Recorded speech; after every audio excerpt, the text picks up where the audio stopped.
to give y'all a little bit of context going into this. You guys have gotten away from Skip 1. I won't say unscathed, but mostly in one piece. Alive. Mostly. Yeah, mostly. You have acquired a new medical droid, have lost a bounty hunter slicer. Zavik has taken a little bit, like one barrel of the Bacta, and taken it on to. No. Doing this. Fucking Joe, why'd you flip? Flip what? Says Joe, flip the light side point. I did? Oh. Oh, sorry. Oh, sorry. Leave it. I thought you meant I needed another one. I mean, if you want to give me a whole bunch and I can just make it to where you guys fuck up everything, I can.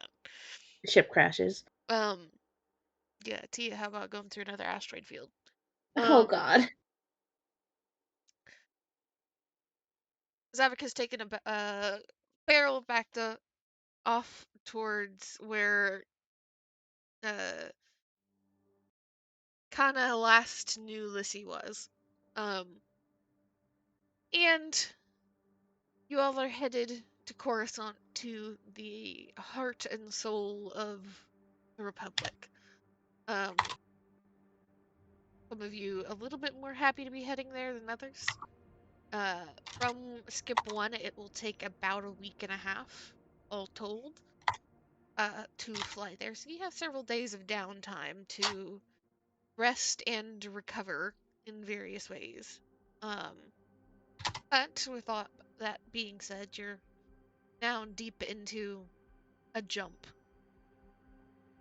The ship just coasting along through the little wormholes between spaces in the galaxy. It's just a steady hum that most of you are familiar with, and some of you are perhaps more comfortable with than even the sound being on a planet, being on a spaceport. And we start with, it sounds like, Kane and Tia. So, flying through space, does Tia need to be in the cockpit the entire time? No. That would suck. Kind of would. Yeah, right? Somebody that is capable of flying does usually need to be awake and ready to run to the cockpit if needed. Mm-hmm. But you don't necessarily, once you have a course mapped and you're not like concerned about somebody coming after you, and you're fairly certain that your map is not going to be leading you through anything particularly tricky, those stretches just have to have somebody awake and ready to go handle things if need be. Mm-hmm. Tia's perfect pilot. She sleeps like so little. So I assume that at some point they would both have gone to the recreation and training area. That's the meme, right? Yeah.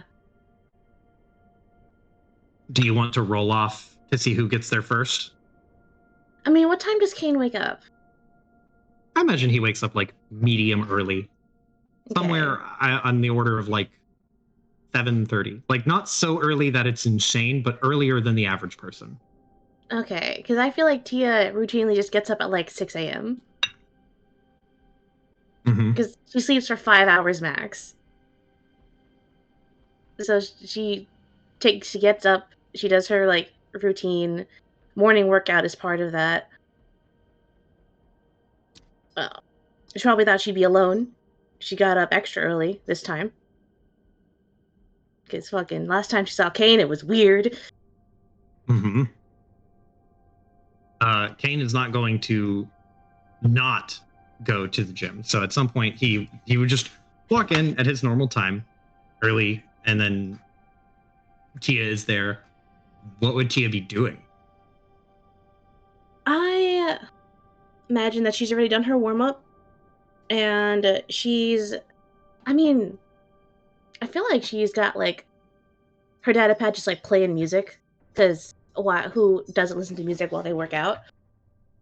And I imagine she's, like, I don't know, there's this, like, fuck, what's the word for it? Um, fuck.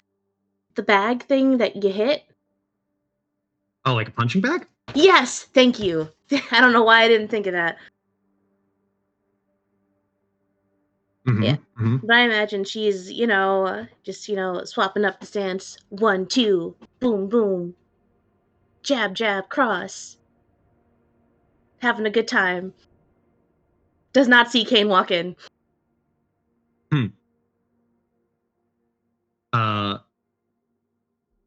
So this is not the immediate next day, I imagine.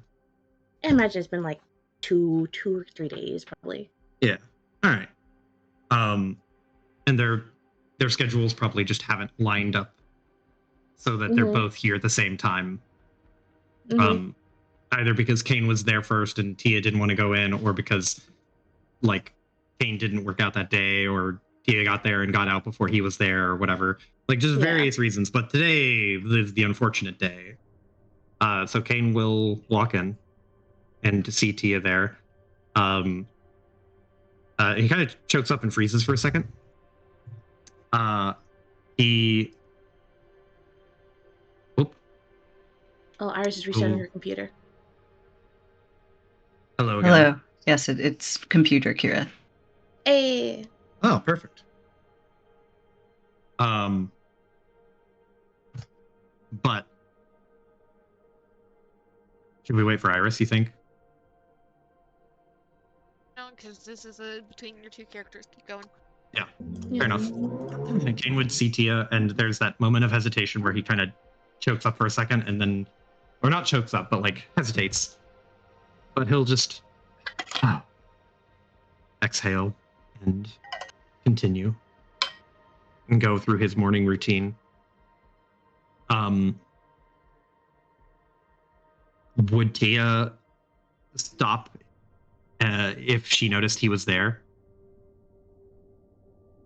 That's if she noticed he was there. She would probably say something. She's honestly, looking at her stats, she's not the most observant. So, I'm gonna do a little bit of a... She has no clue he's there. None.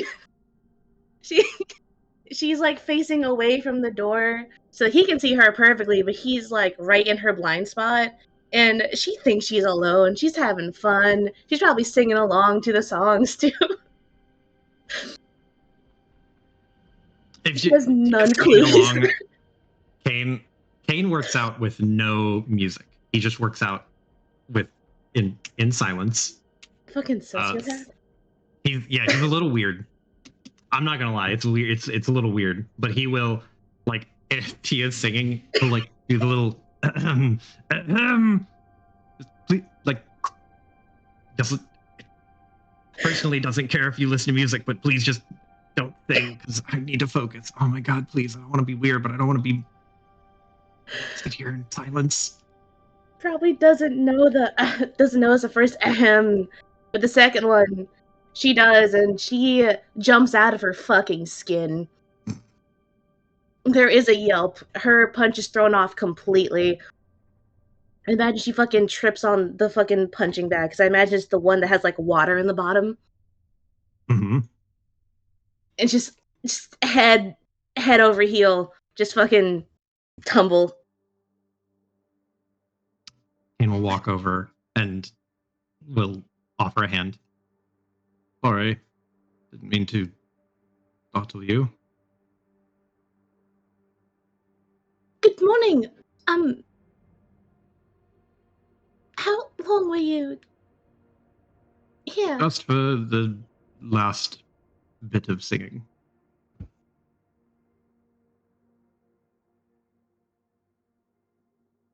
right. Oh, good morning. Um, sorry for. It's all right. He holds up a hand, kind of just don't worry about it. She'll get up, dust herself off. She fucking lowers the music a little bit because it was pretty loud. I take it you don't listen to music while you work out? He shakes his head, and he is wearing just a standard like t-shirt, sweats, and has a little towel over the neck, and he just shakes his head. No, I prefer to just work out with the stillness of my mind. I'm sorry if that seems weird.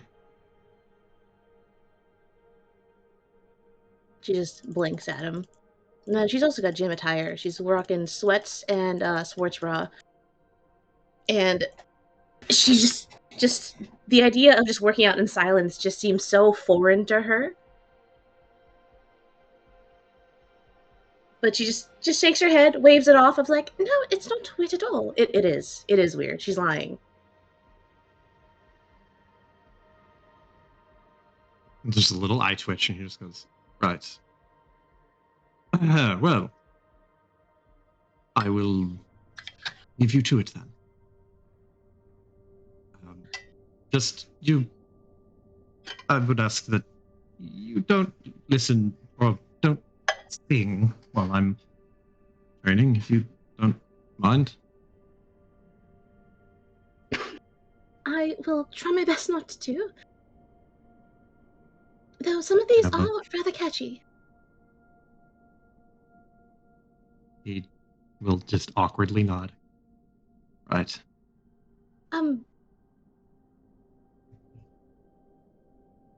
Wait, just.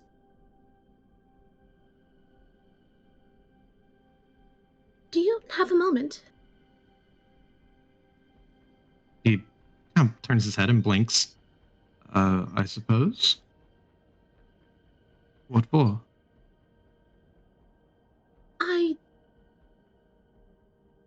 Well, I wanted to talk to you for a little bit. About what? Oh, nothing in particular. I wanted to talk about what happened and everything before that. He nods. Right. I suppose now is as good a time as any to talk about that. In all honesty, I wanted to talk to you about it as well. First off, I'm sorry.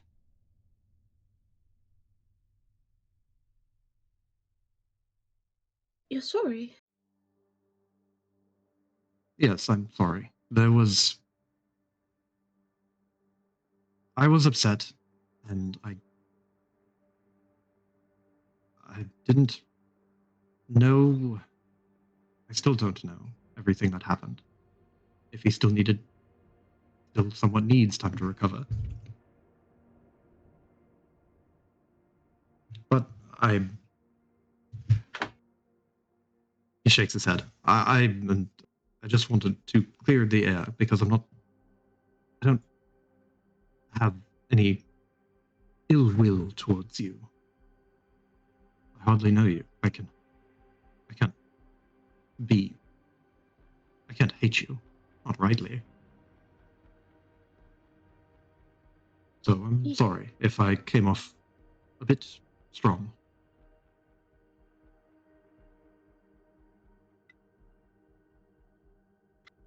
Oh, it's alright. I'm a bit surprised that you don't have any ill will towards me.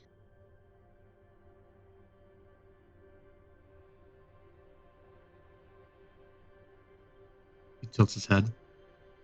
I was concerned when we first arrived and with the information we learned on Skip 1, with the bounty, and there were a lot of unknowns, and I didn't trust you. And I, in a way, feel like I might still not. But I learned something about you through Iffy. I learned that Iffy cares a great deal about you. And I don't fully know what the relationship is, but I do know that she cares. And I trust Iffy. And if Iffy trusts you, then I will trust you too. Even if I don't know you all that well.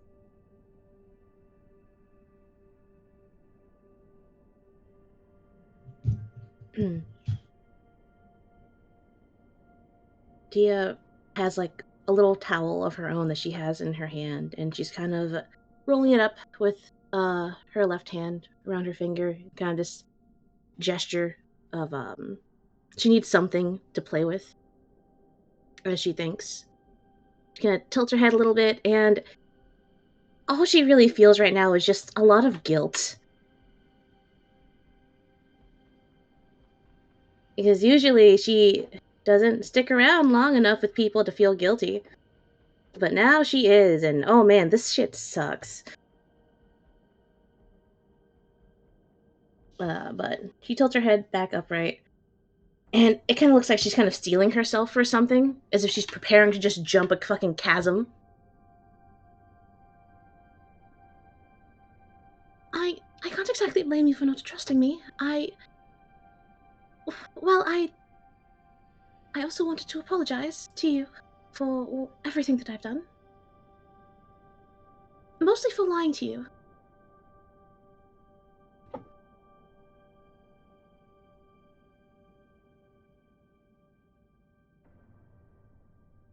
He blinks and he like pauses for a second, but he nods. Thank you.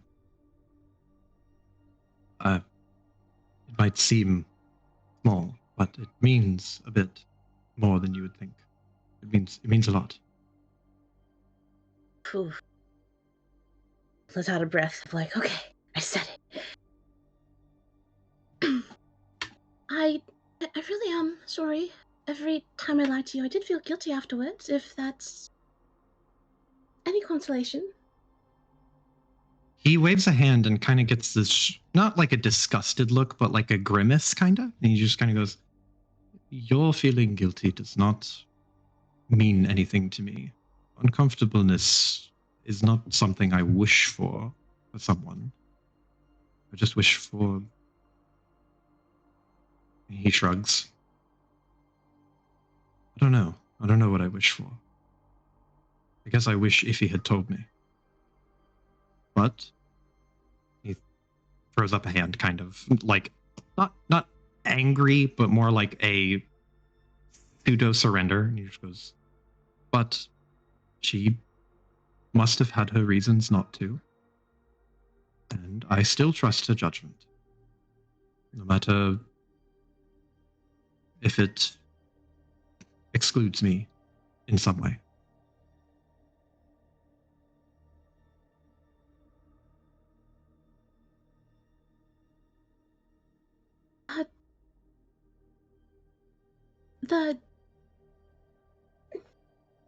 The reason why she didn't is because of me. I didn't really want our closeness to be very public. At least for a little bit.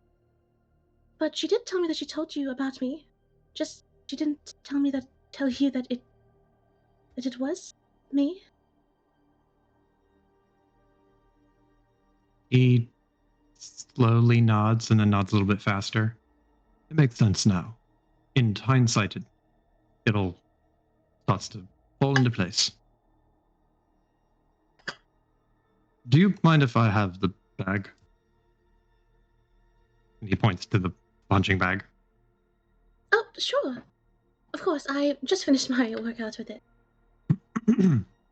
He will line himself up to the bag and get into a stance and slowly start to go through a form. He's not putting any force behind it. He is just going through the motions of striking and pulling back and striking and pulling back. And you can very clearly see that this is like almost in a way like kind of Tai Chi meditative gesturing for him. Or not gesturing, movement. It's like a meditative movement. But there's no less any sense like he does not ignore you. It's very much like he is splitting his attention. He is like, I want to calm down. I want to do this thing. But he will still socially keep his presence geared towards you. Mm. She is paying very close attention to this because what the fuck? She's just like, how do you do this? But she's very much engaged.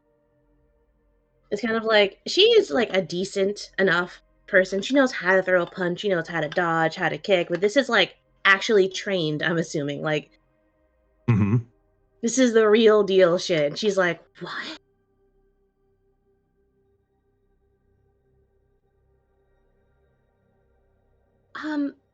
I have a favor to ask of you, if you don't mind. He doesn't stop or slow down in his movements, but he tilts his head back and just goes, yes. So, a lot of our interactions was me being very not very forthcoming or truthful at all. Pretty much all of them. I tried my best to not seem very trustworthy. But the favor I have to ask is, do we start over? You, at the mention of being like, you tried your best to be untrustworthy and you did your best to like not give straightforward answers and whatever, like you can see there's like a slight twitch at his eyebrow every single time. And when you say start over, you can see there's not a twitch, but like he stops his movements and he looks at you and raises his eyebrows a little bit, not in surprise, but more in like listening more intently. He goes, yes, yes, actually, I think that would be a wonderful idea, truthfully. Relief from Tia. You have no idea how often I would like to have a clean slate with some things. It would make things much more simple. It would make so much easier if there was just a way to start fresh with some stuff and to not have burdens from the past kind of carry over. Exactly, and not have to worry about everything that's happened, and not have to have that on your mind for every Thank you. Yes. But he waves a hand and catches himself. I'm more than amenable to this. To start over. Right. Well, it's a pleasure to meet you. My name is Tia, sort of. It's a bit complicated.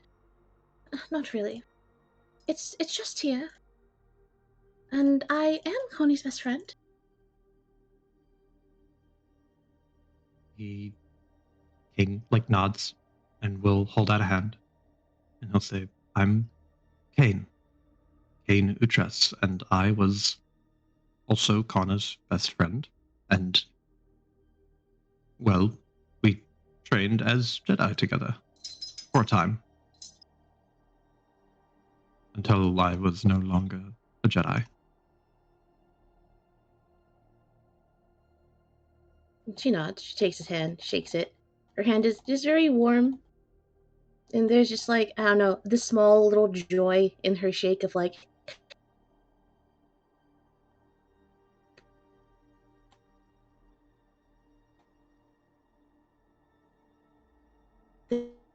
is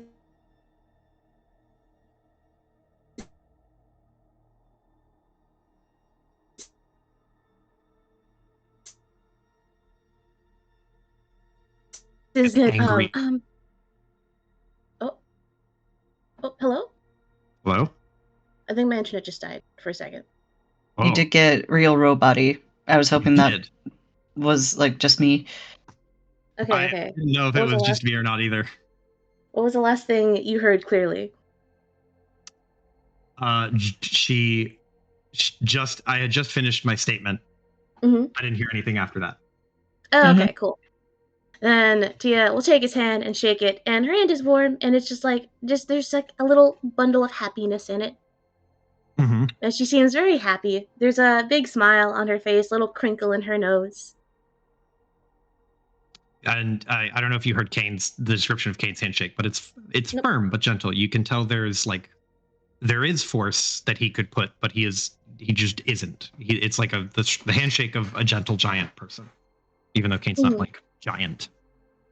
Mm-hmm. Tia's is very energetic. It's firm,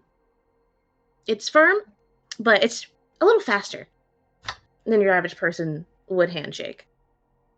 And she kind of has to slow down a little bit of like, right, yes, I'm getting excited.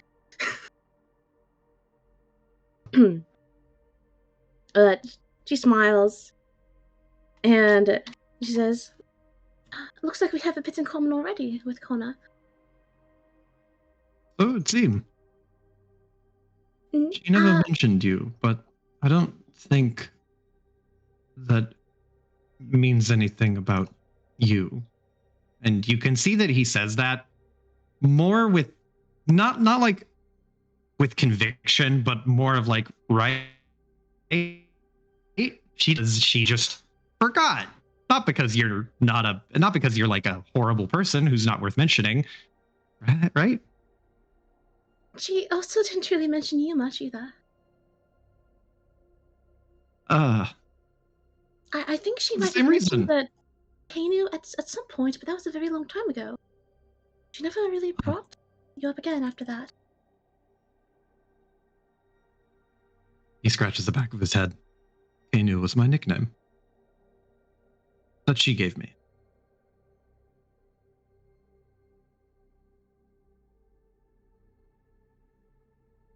She nods. Right, so your actual name is just Kane then? Yes. Well, yes. And he kind of looks down towards his feet for a second and shifts awkwardly and just goes, it is a name that I gave myself. When I was little and the Jedi took me in, I crafted a name for myself with them.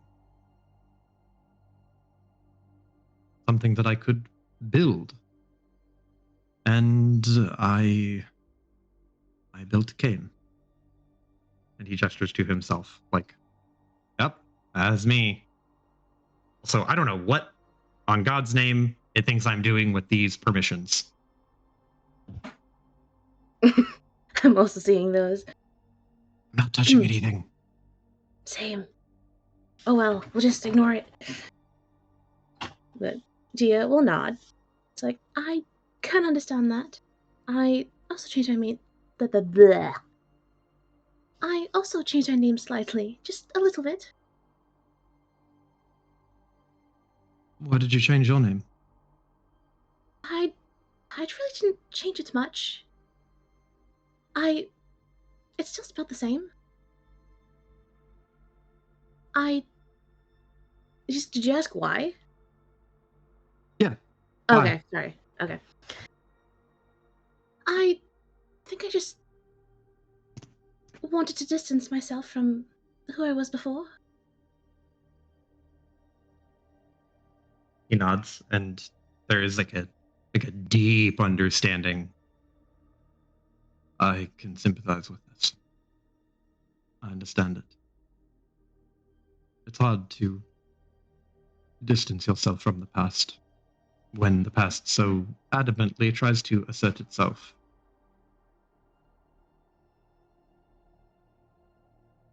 I can definitely sympathize with that, or more so empathize.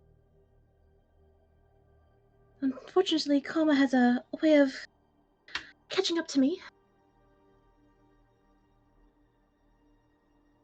He shrugs and looks like kind of wistfully and like at Tia, but also past Tia out the window into the dark space. And he just goes, I think it catches up with all of us.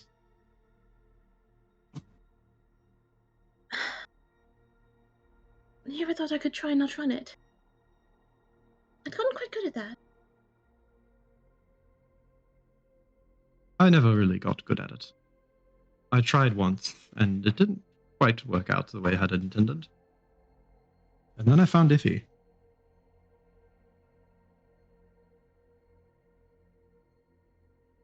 Oh, I can tell you that even if you do get good at it, it does catch up to you anyway.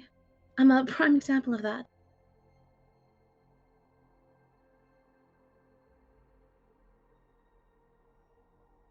He kind of sets his jaw in until he stopped doing the forms at the mention of, like, you know, starting over and whatever. He'll take one hand and reach out towards the punching bag and just kind of like rest his hand against it and drum his fingers on it, and then he'll turn towards Tia and say, well, maybe we should both try to do better about not running. It's just so much Maybe easier we said both- than done. Yes. But I guess that's why we practice. She nods.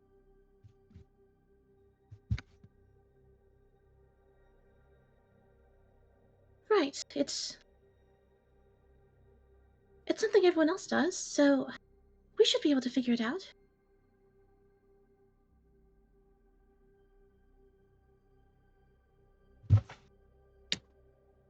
We'll probably get it wrong at least a handful of times, but I guess that's why you train. And he'll gesture to the punching bag. You have to get worse before you get better. Tia will fucking throw a punch, and it's slightly sloppy. But I really don't like being bad at things. I'd rather just avoid it. Kane raises an eyebrow and he looks at the punching bag and will steady it with his hand and say, you don't like being bad at things, but you also try to avoid it. You like this, don't you? The punching bag.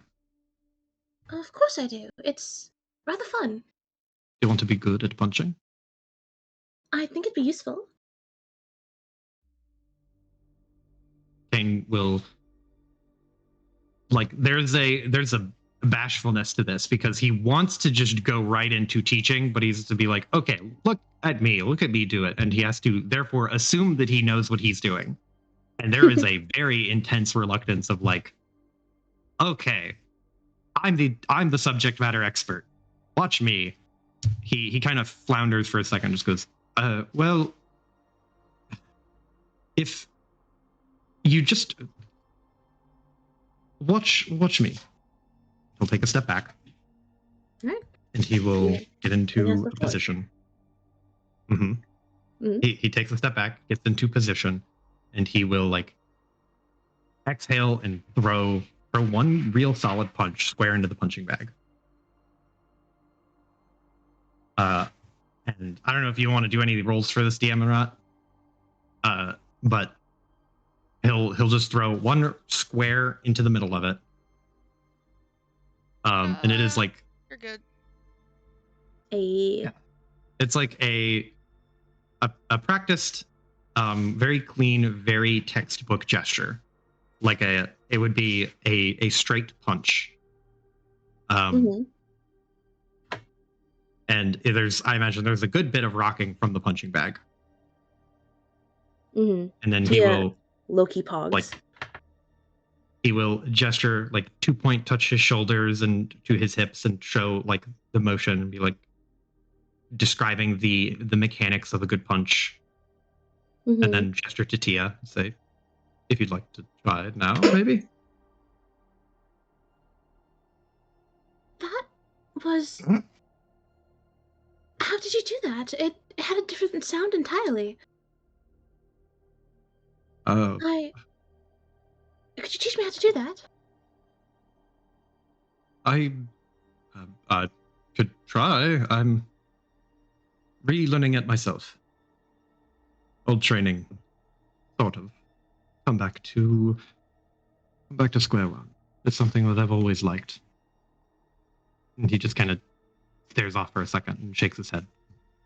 But I would be happy to show you what I remember. Tia, excited now, kind of bouncing up and down, kind of like step, you know, kind of getting more into it. Of like, yes, it's gonna be so fucking cool. It's like, I would love to learn how to do this, and even if you aren't a professional, you do know a lot more than I do. He, again, kind of bashful, just goes, "Oh, sure. I will show you everything that I retained myself." That would be wonderful. Oh, but there is just one thing I wanted to, I guess, double check with. Sure. She's just gonna go on the other side of the punching bag because she doesn't know how Kane's gonna react to this, and she wants to put something in between them. Okay. Right, so I am aware of your feelings for a certain someone, and I wanted to make sure that, well, us starting over, we're on good terms still, even though I'm very close to her.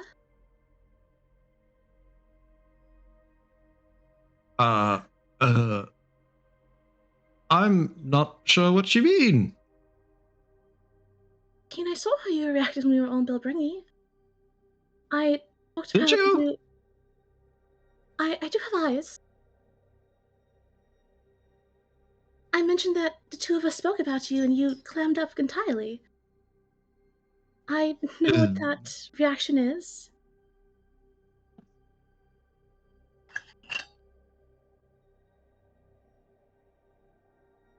There's a part of Kane that is like screaming like, man, I wish we could just go back to talking about how to punch stuff.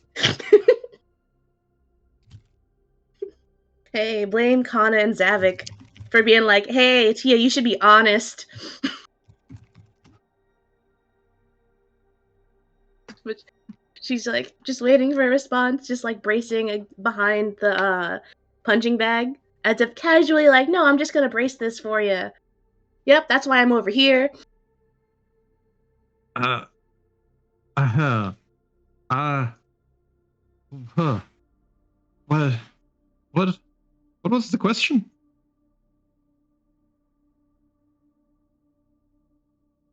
I wanted to make sure that, despite the fact that I'm very close to her, and the fact that your feelings are one-sided, that we're still okay with our start over. One-sided catches Kane a little bit off guard, and he just it deflates for a second. There's like a beat of like 2 to 3 seconds of him being kind of shoulder slumped, and then he inhales and exhales. Just goes, yes, with you and I are fine. Our standing has outside forces will not have an effect on our standing. Just we have started fresh. There's a smile from Tia. Slight relief. Oh, that's good. I'd hate it if you were to get upset if you walked in on us kissing or something. If hated to do what? If what? If she would hate it if he got upset if he walked in on quote unquote us kissing or something. He blinks. Now he is visibly confused. I would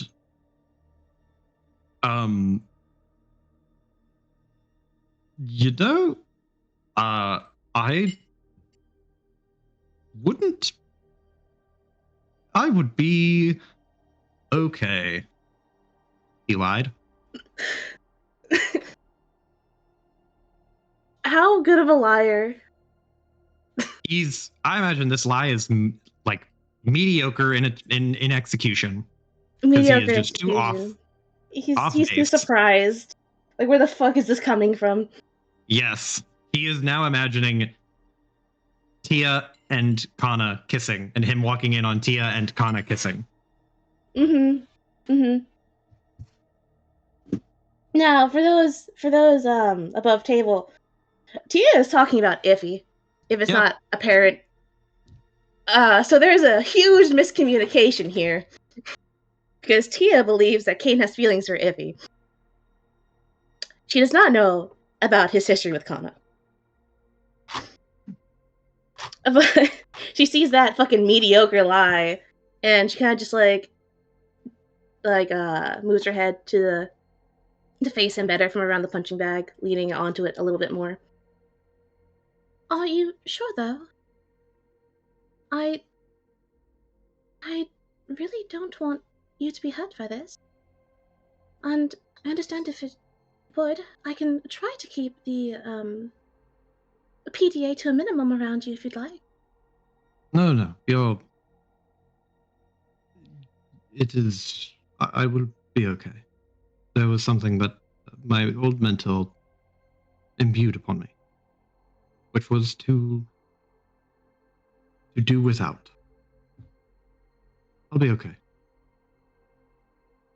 Thank you, at least, for checking in on me, I guess. And he just kind of shrugs.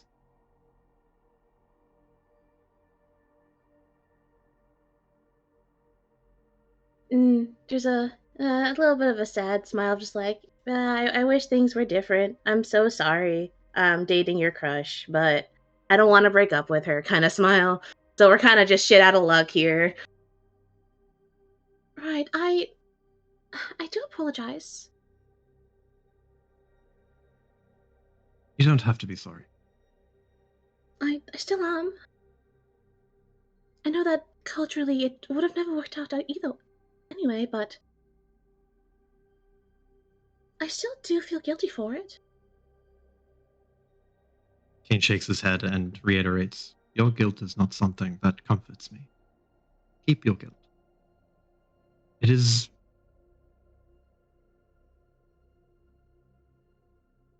It is not something that I want to draw comfort from.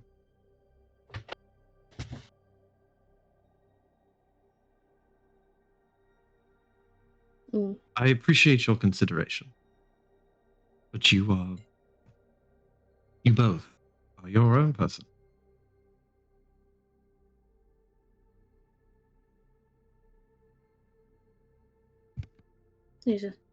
So another sad smile. Right, I just wanted to check in with you on that. To clear that up a bit. I am trying out this whole honesty thing. It's rather new to me. I think it's good in the long run, though. He nods. I think it will be good for me in the long run as well. Me being honest, that is, with other people to be honest with and about. He clears his throat and then starts to resume doing forms. She pays close attention, bracing the bag again for him. Glad to say, you know what? She did her checklist. You know, she accomplished all things for Tia. This is a overall positive experience. But she will take any and all pointers for blah, blah, blah, blah. Punching. Hand-to-hand punching that Kane would be willing to give her. She does still play music though. Like that is mandatory. Kane gets used to it. Okay. He can understand why people listen to music now. Okay. While they work out. She won't sing. That's their compromise. Yes, music is fine. Singing, not as fine. But I think this is a good place for them to like conclude. Wrap it do up. like a little one-on-one trading sesh. Hell yeah. She's gonna learn how to punch eventually, and it's gonna be over for everyone. The phrase one-sided echoing in Kane's head. Ah, dude, give Tia a break. Iffy is so gay. Alright, she's talking about Iffy here. It's like, yeah, of course it's one-sided. She's gay. Excellent What? pot stirring. I just wanted a nice, like, Star Wars, like, action-adventure campaign. What the fuck, y'all? Okay, this started because of you. You're the one, when I rolled that despair, told me Tia thinks that, Tia is convinced that Kane has feelings for Iffy. This was your idea, and it's finally coming to fruition in the most wholesome way possible. It's not even my idea. You're the one that's like, yeah, I'm not gonna have Tia say a name at all in this entire conversation. To her, it's obvious. 10 out of 10. It's obvious to her. This is very fun. This is very fun. Because, like, well, first of all, Kana's a fucking Jedi. She does not think Kana would be on the fucking board here. Now, Amy, do you want to go next again, or do you want time off? Because it's either Tiffy, Iffy, and Kane, or Kana and Tia, I think. I will say Iffy and Kane probably need to have a conversation next, because there's several things that need to be settled between the two of them that might be pertinent to the others. Yes. All right. On how it goes. I'm fine with this. It's possible if you could clear up that miscommunication right now. Yeah, it's possible. Yeah. I hand over the microphone. So, I figure, Joe, my idea for this is that it's movie night. Yeah. The perfect opportunity to talk. Right? It's their designated time together. And Iffy, despite her condition, is still very much looking forward to it. Now, they usually do it in Kane's room. So do you want to have them there, or do you want to have this be Iffy coming downstairs? If it's movie night, it's got to be in Kane's room. Yeah. So I figure Iffy is showing up to movie night, and she's showing up precisely on time, as she usually does. She's pretty good about that sort of thing when it comes to movie night. It's been a couple days, enough that she's been up and around, but mostly still sticking to her room. She's been a little reclusive after her injuries. But she shows up all the same, knocks on Kane's door. When he comes to answer it, there she is. She's wearing a very oversized sweater, which is a little unlike her. She's usually dressed in, like, for movie night, like a tank top or something, like a nice little sleeping robe, something like that. But it's a big sweater, oversized this time. And she has her bag on her right shoulder, full of all of their snacks and stuff, which is also unusual, because she usually carries them in both hands. But knocks on the door and there she is. As usual for Iffy, I think she will just walk the fuck on in. Mm-hmm. And sees Kane. What's Kane doing? I imagine Kane is in the process of getting the last little bit of it set up, doing that thing where you stand in front of the TV and you're like you're trying to make sure that it does in fact show you the correct thing from the correct source on whatever channel, Yeah, like you have to be near it, like you're gonna adjust the bunny ears or some shit. I feel like he's doing like color grading sport on the screen too. He feels like he would be the type to do Color that. grade it to match the mood of whatever show.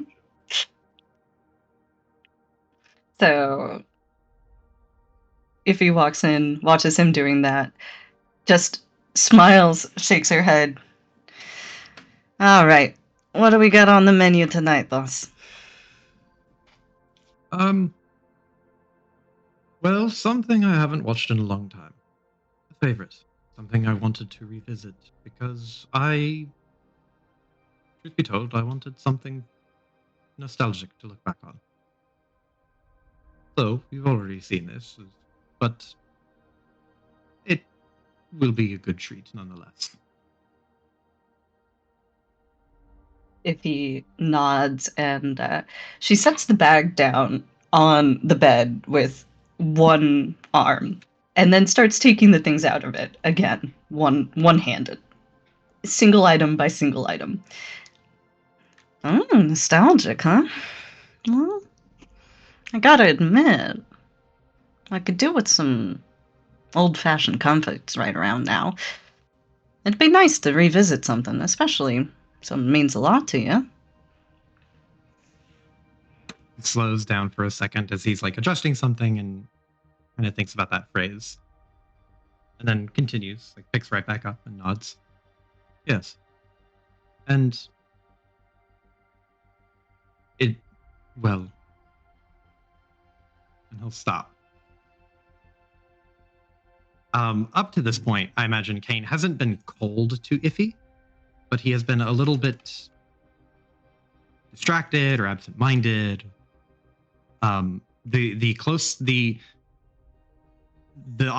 It's like a distance that's not super stark, but enough that it's like, okay, wait, something might be wrong.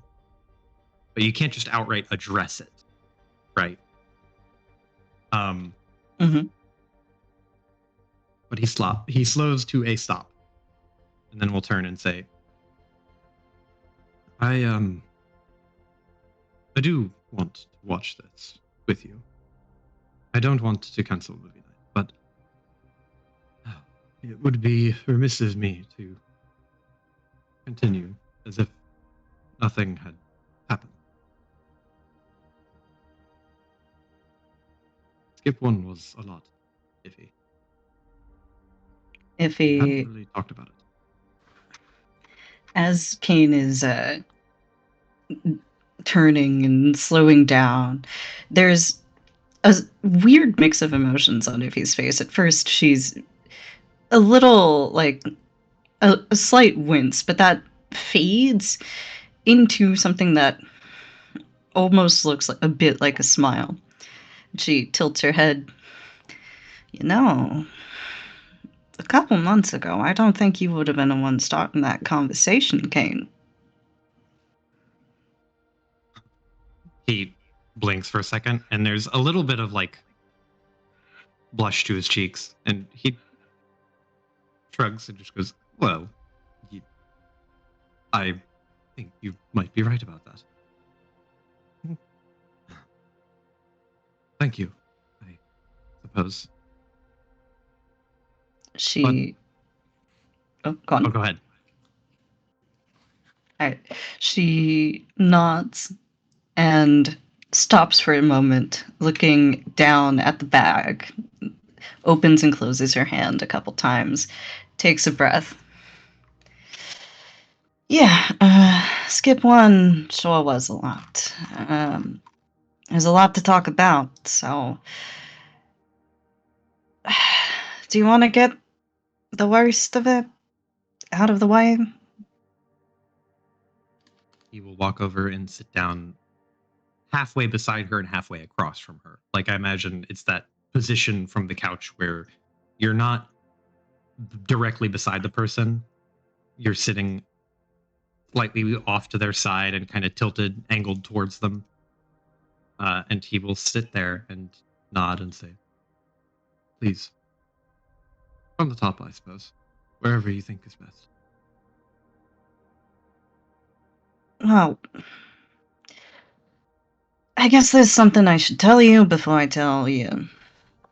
Anything else, we should get it out of the way. I'm gonna need your help, though. And she's looking away, and if he's usually pretty good about either looking like she's looking into your eyes or actually making eye contact if she does like you. And this time she does just look down. Could you help me get this sweater off, Kane, please? Yes. He awkwardly gets up to help try to take the sweater off. And as he does, she's helpful with her good hand, but she doesn't move the bad one at all. And she is careful to do this also in a way where she's not looking into the screen at all. She's turned her back on it, such that she's only looking toward the door where I imagine there's no reflections or anything.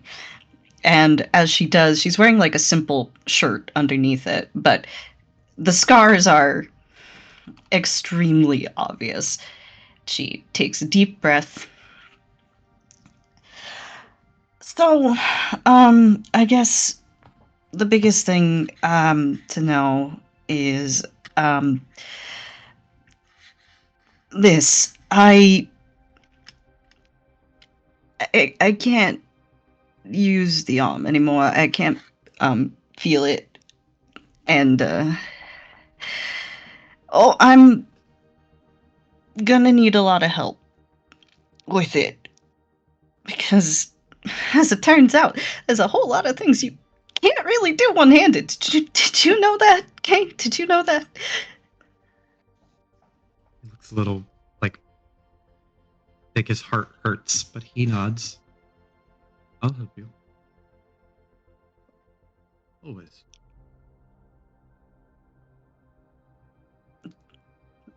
There's a quiet nod from Iffy, and it seems like she's trying not to cry, and she takes a steadying breath.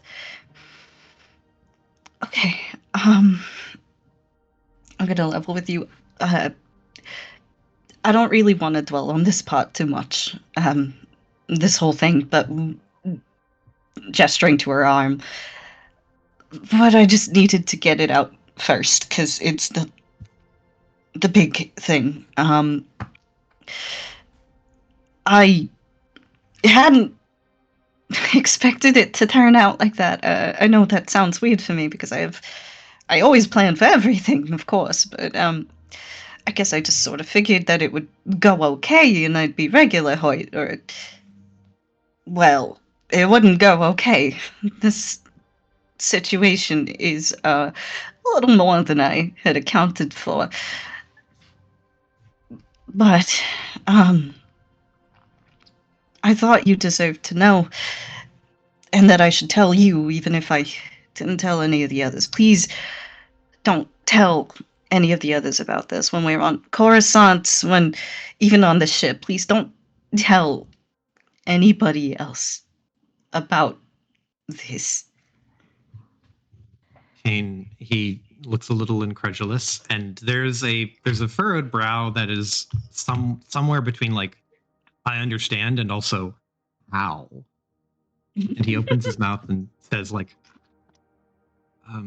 "Won't they know? Your movement."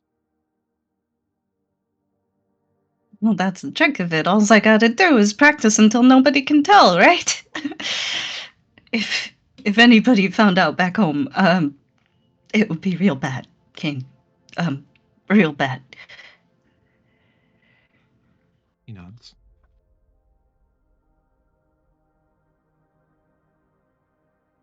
Can I at least tell Connor? Or at least give her something? Here's a pause and a moment of consideration from Iffy, and takes a deep breath. You can tell her about it. I don't want her to see it, though. And as she says that, she picks up a blanket with her good hand and starts wrapping it over her bad side and kind of hugging herself a little bit with the blanket as she sits back down. Takes a breath. Okay. That's the worst part, right? Got that out of the way. There's a lot to cover, ain't there? I'm sorry I couldn't tell you about any of this, Kane. I just knew that if I had told you what the plan was from the get-go, you wouldn't have wanted me to go through with it. And it felt like, at the time, that I really needed to. And now on the other side of it, maybe I should have asked for help. There's a part of Kane that is like staunchly in the camp of like how like he wants to be not petty, but like Well, I told you so. a word for it. Yeah, a little bit of I told you so. A little bit of I told you so. But that part of him starts to like wither more and more at like the weakness that she is showing. And he keeps just shriveling more and more at it. And there's just so much of that fire dies. He opens his mouth to say something, and all that he can really muster is, I know.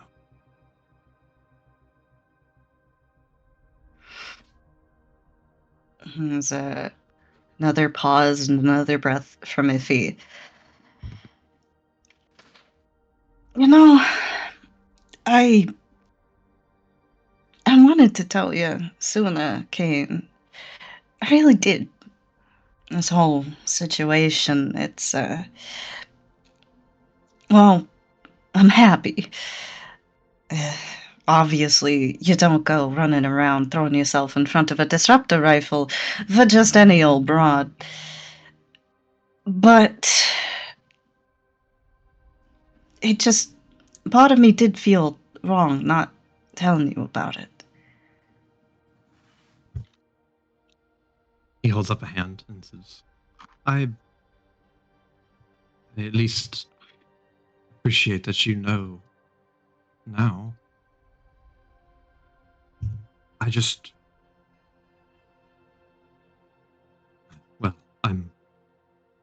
suppose I was a little hurt that I was the second to know.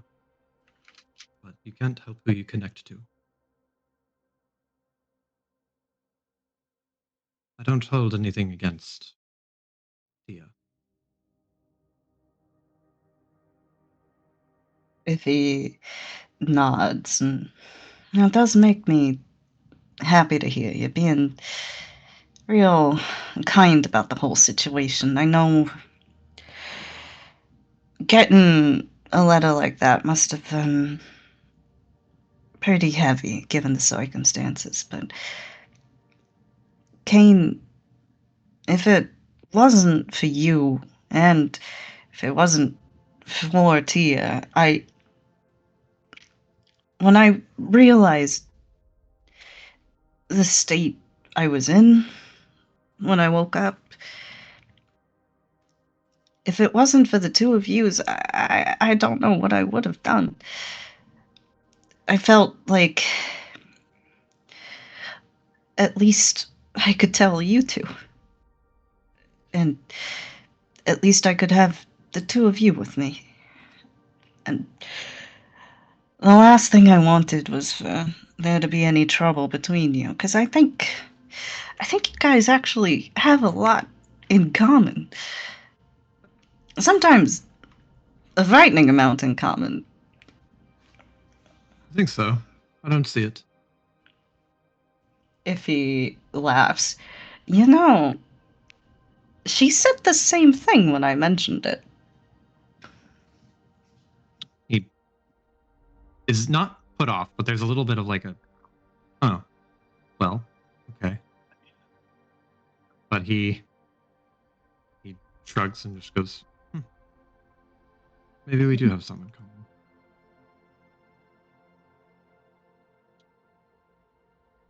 Do you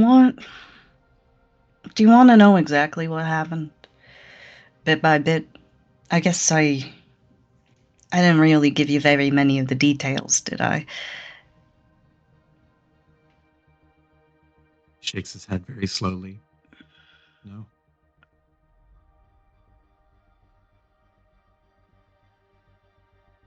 If he nods, another breath. Right. So, what can I tell you then? Was there anything I left out? I want us to be on the level, Kane. He nods, and there's like a smile, like a kind of distant smile, the one that is both appreciative and also like tired. But he exhales, and it's like a sigh of relief. Because we're off skip one. He nods. I know about you and Tia. So he shrugs. You don't have to tell me about that. But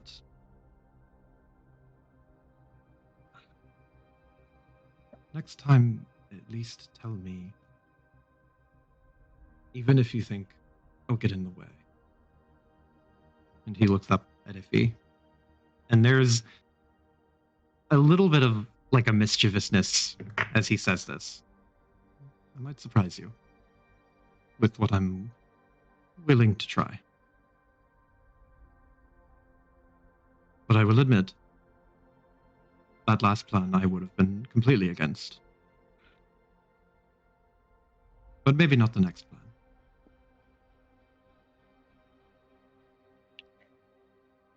Ippy will return mischievous smile, and she will gesture toward Kane with her good hand. Kane, come over here. Come over here. Come over here. He scoots over.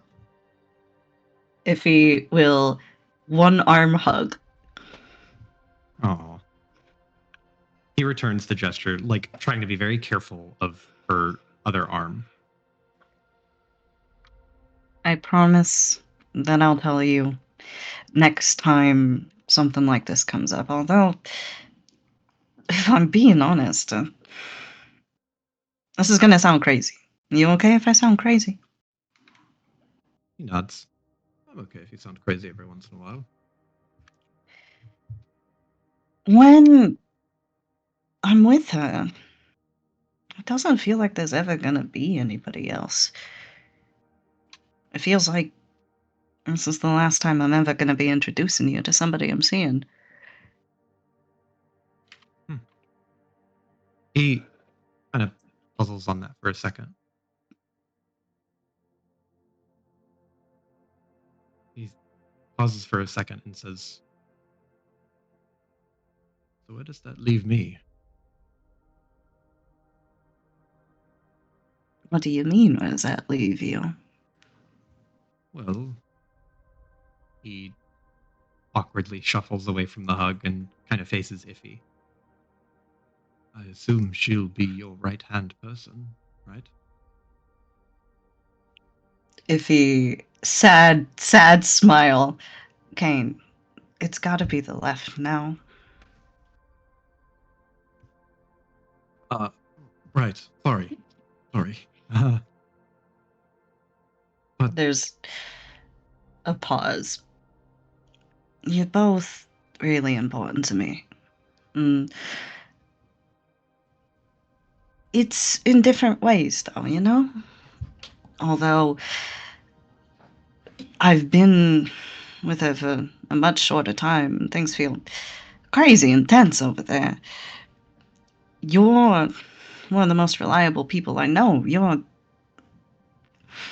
When I lost everything, my home, my family, you were the first person I called. And I hardly knew you back then either. Kane, you're always going to be my right-hand guy, or my left hand, as the case may be.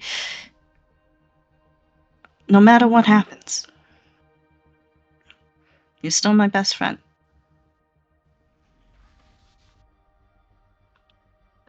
He nods and smiles and gets a little misty-eyed. Oh, I guess you have two best friends now. Suppose there's room for two.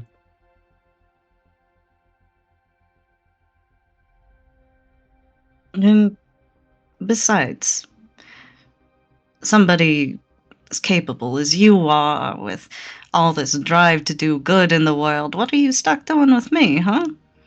You know I'm a ne'er-do-well. He makes a face and just kind of hand waves it. Goes, there is plenty of people. There are plenty of people who are doing good. And there are plenty of people who are doing evil. And they are fighting each other tooth and nail.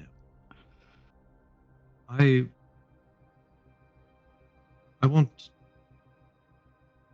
don't know. I want to figure out where I fit. And right now, I think I fit best here. Doing what good I can. And doing what mischief I can. Iffy will smirk, and she will reach out, sort of bap him on the shoulder with her good hand. See, it is pretty fun though, isn't it? But, Kane, if you ever wanted to talk to Kana, I don't know, about that Jedi stuff, well, I know my people ain't exactly the best at that sort of thing, but I support you. You know that, right? He gets a little tense, but he nods. Thank you. I'm going to have to see them on Coruscant when we get there. Have you thought about what you want to do when we do? He thinks about it long and hard and shakes his head. No. I know that if I try to run away, it will just find me sometime later. So I don't want to run. I just don't know what I want to do instead. Oh, can I give you my 2 credits? He looks up. The Kane who's here in this room with me, the Kane I'm chatting with, that ain't the Kane that I saw at that art show, kind of shrinking away if I so much as looked at him. You, from what I hear, I wasn't exactly conscious. You stared down a Sith, didn't you? Oh, sort of, maybe. No, Just don't choose sort of me. Kane, look at me. Say it. he kind of squirms for a second. I did fight her. And you won, didn't you? Well, I walked away with a hole in my side. There's a moment of protest, and then he relents and just sighs and goes, and I won. with the You- help of my friend. Allow it. Then she gestures around the ship. And while I was out of commission, you were helping get everything running, weren't you? You were in charge of stuff. Second in command, weren't you? He, in a very weird turn of events, he kind of turns and shrugs his shoulders in this, like, I'm a bit bigger than I thought I was. He just goes, well, for a brief bit, I was. And it says something that I trusted you with my finances, doesn't it? He nods. It does. The Kane that's with me here today, the Kane that did all of that, I think he can talk to a couple Jedi. He's stronger than you think. He nods.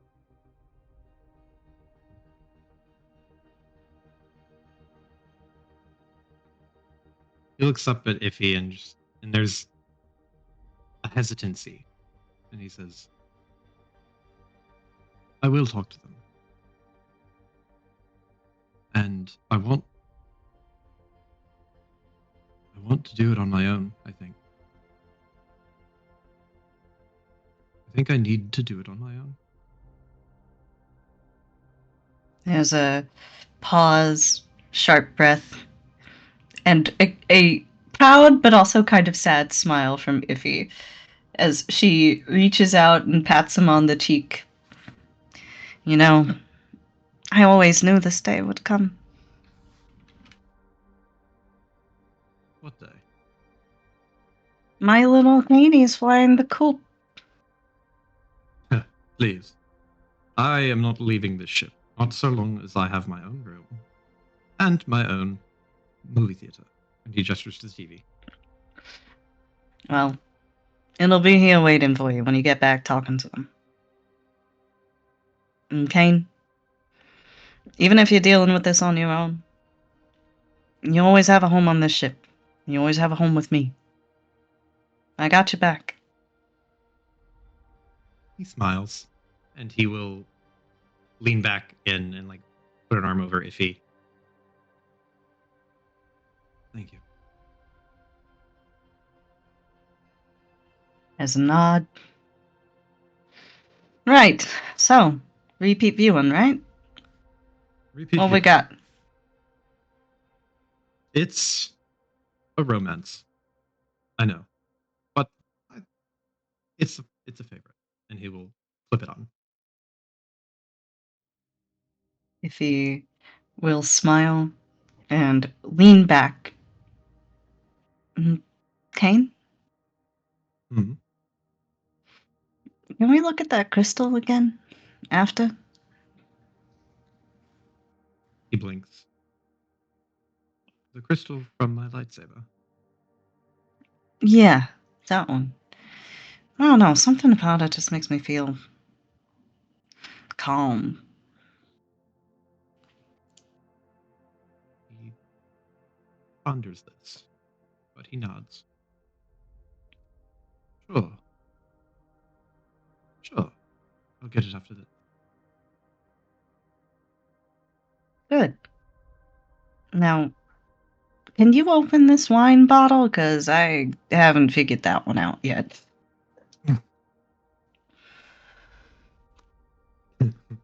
Kane will open it.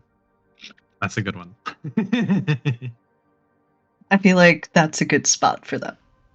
Mm-hmm. They're so sweet, dude. Rude. They're I love them friends. so much. Mm-hmm. I do have to excuse myself for like 2 minutes, though. I will be right back. Which means that the next one down the list is Kana and Tia. That depends on how Iris is feeling. Iris, you're muted.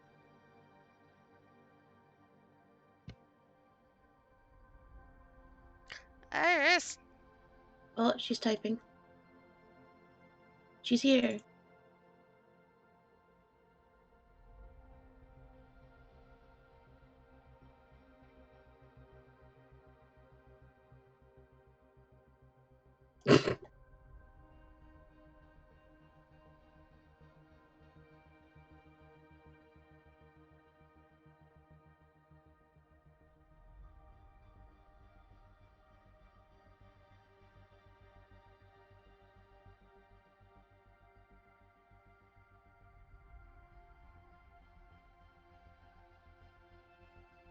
Can Tia and Iffy go first?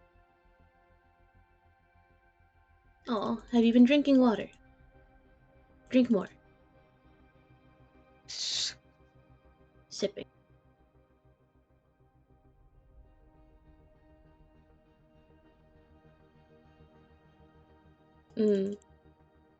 Hello. Hello. So, per Iris's request, Tia and Iffy are up next. All right. Hold on. Let me just get settled back here. Sending hugs, Iris. I'm so sorry, Iris. Mm-hmm.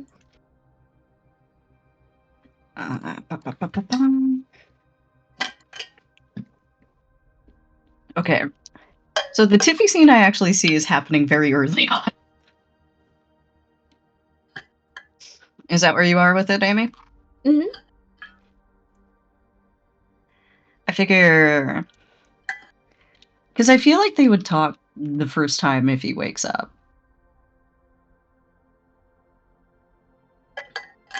I imagine after if he passed out, whenever Tia was awake, he was just like, just every hour, just checking in. She's still asleep? She's not dead? Okay. I'll check back in an hour. She's still asleep? Not dead? Okay. That's Just a repeat. that is a very realistic, isn't it? God, did you fucking die on this ship? So she's checking in every hour? Yeah. I feel like it would be interesting if one of those times, when she came back into the ship, she found, doors open up if he's already up. And she's like thrown sheets over all of the mirrors, and they're like very messily tossed up there because she can't really work them very well right now. She's still a bit zooted and suffering from blood loss and whatnot. And there's Iffy, in the center of the room, extremely disheveled. Her clothes, I imagine there was a pair of like comfy pajamas out for her. Like, they're not even put on correctly. There's stuff that's like, if it's one of those button pajama shirts, I feel like the buttons are only halfway done and very sloppily, not in the right hole or anything like that. And she's trying to comb her hair in extreme hide the pain Harold mode without the use of any mirrors.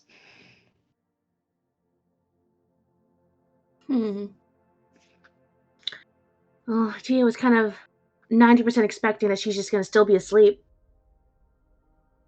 Opens up the door with thermos tucked under one hand. Popping in, seeing Iffy alive and moving and awake and up and at him. So she's like, oh shit, awesome, she's awake. And then she clocks the mirrors being covered, and it's like oh no. Oh no. But she fucking throws all of those anxieties away because you know what? She's just happy if he's alive.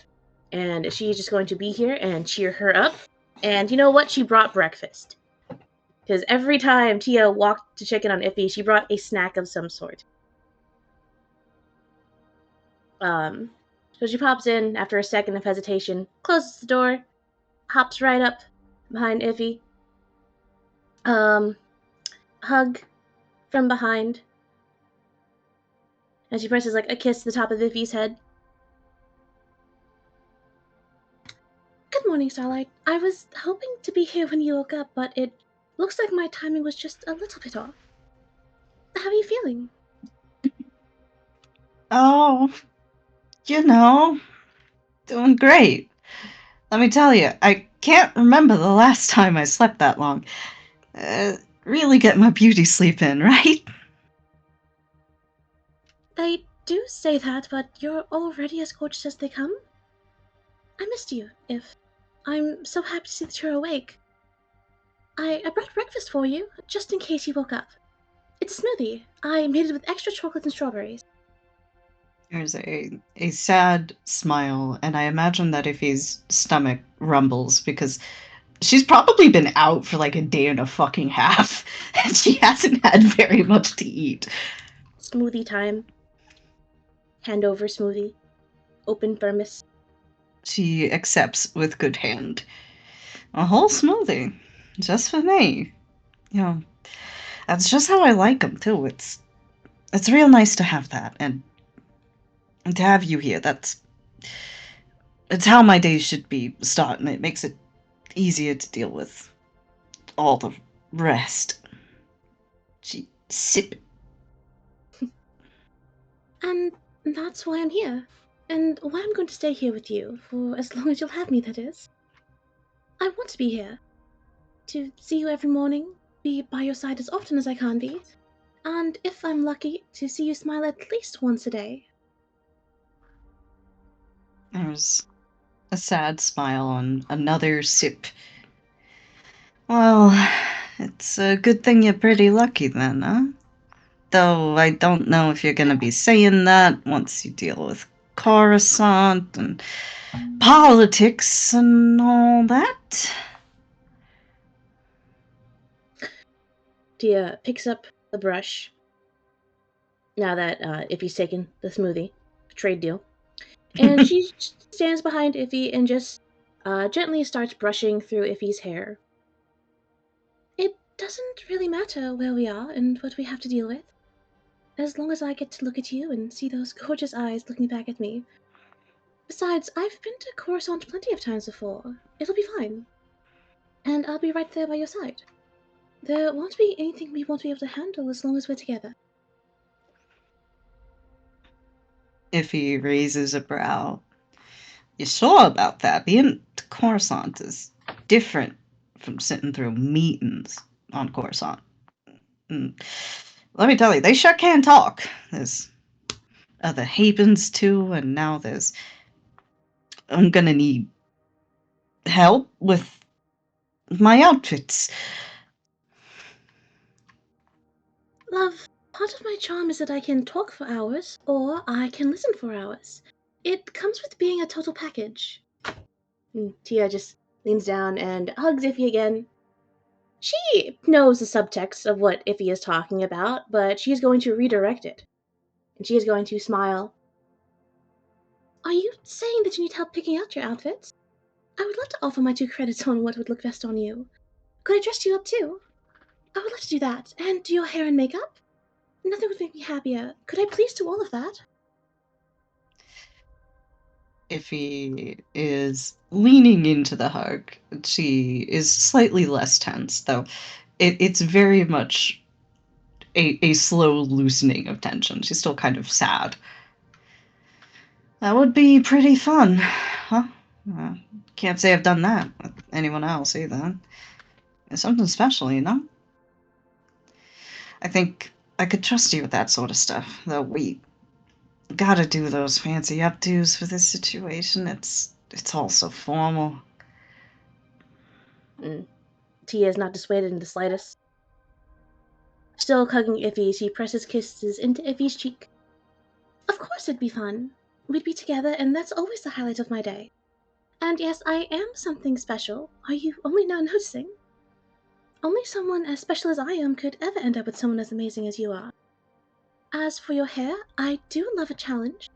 It's been a while since my hair was long enough to style like this, but I was always a fan of keeping it out of my face, and having it be pretty while it does that. I'm sure we'll be able to manage. If he's laughing just a little bit. Oh, believe me, I've noticed. Do you think I'd let anyone else see me like this? Uh, I... I'm excited to see what you're gonna come up with. We got plenty of options dress-wise, though maybe a couple less now. I... I mean...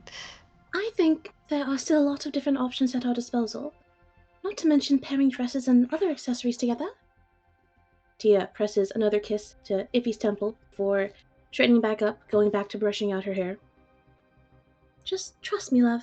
We're going to work together and figure things out, and you are going to look absolutely incredible. Somehow even more than you are now. Have I mentioned how beautiful you are yet today? It'd be tragic if I didn't mention it at least once. I don't get tired of hearing it. Especially from you. I think accessories would be good. Jackets and capes and stuff like that. Asymmetry's in these days, so we got that going for us.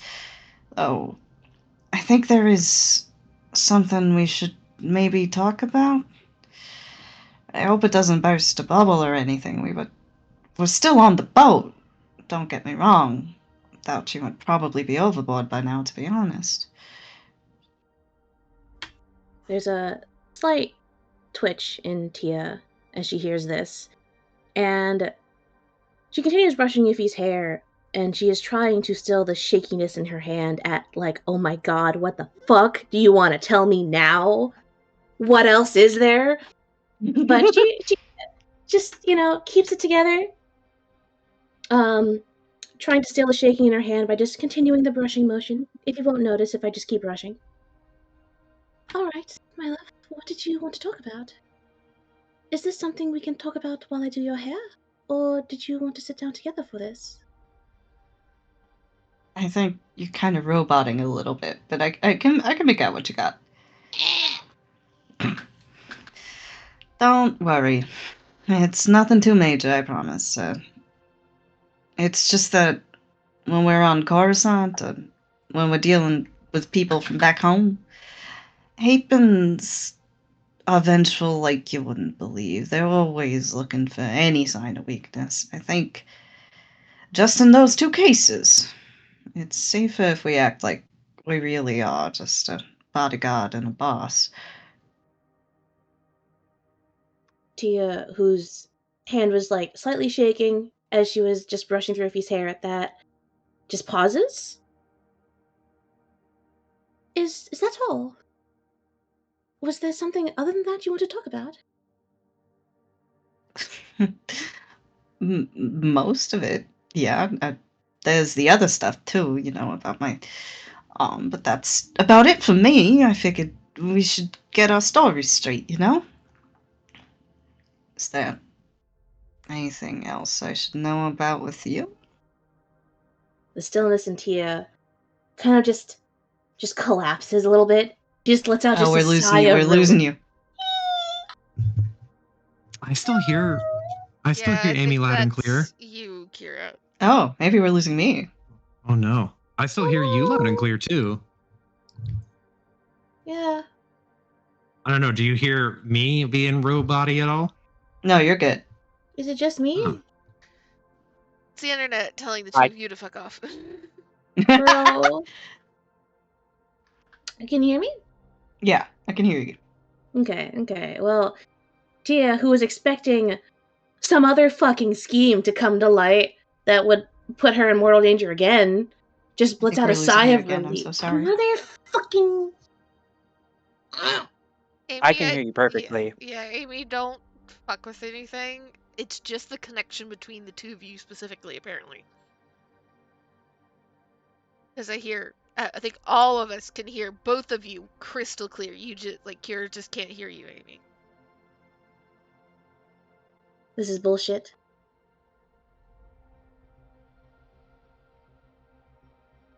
Okay. I think we have a solution. All right. Okay. Okay.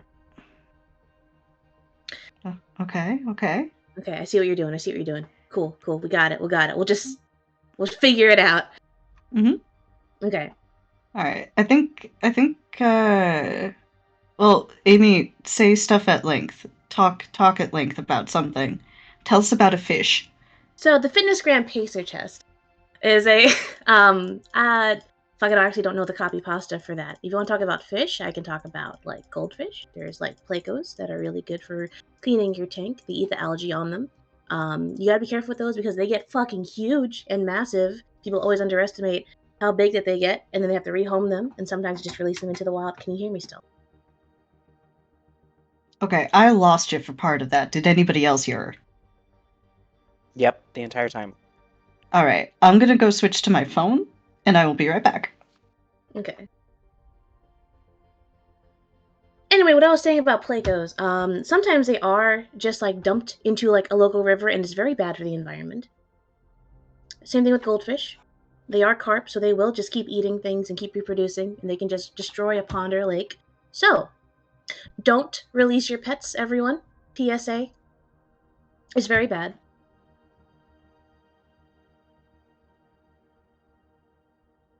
This has been my TED Talk. I'll get off my soapbox now.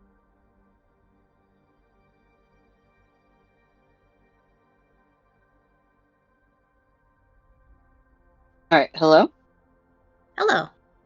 Can you guys hear me okay? Yeah. Yee.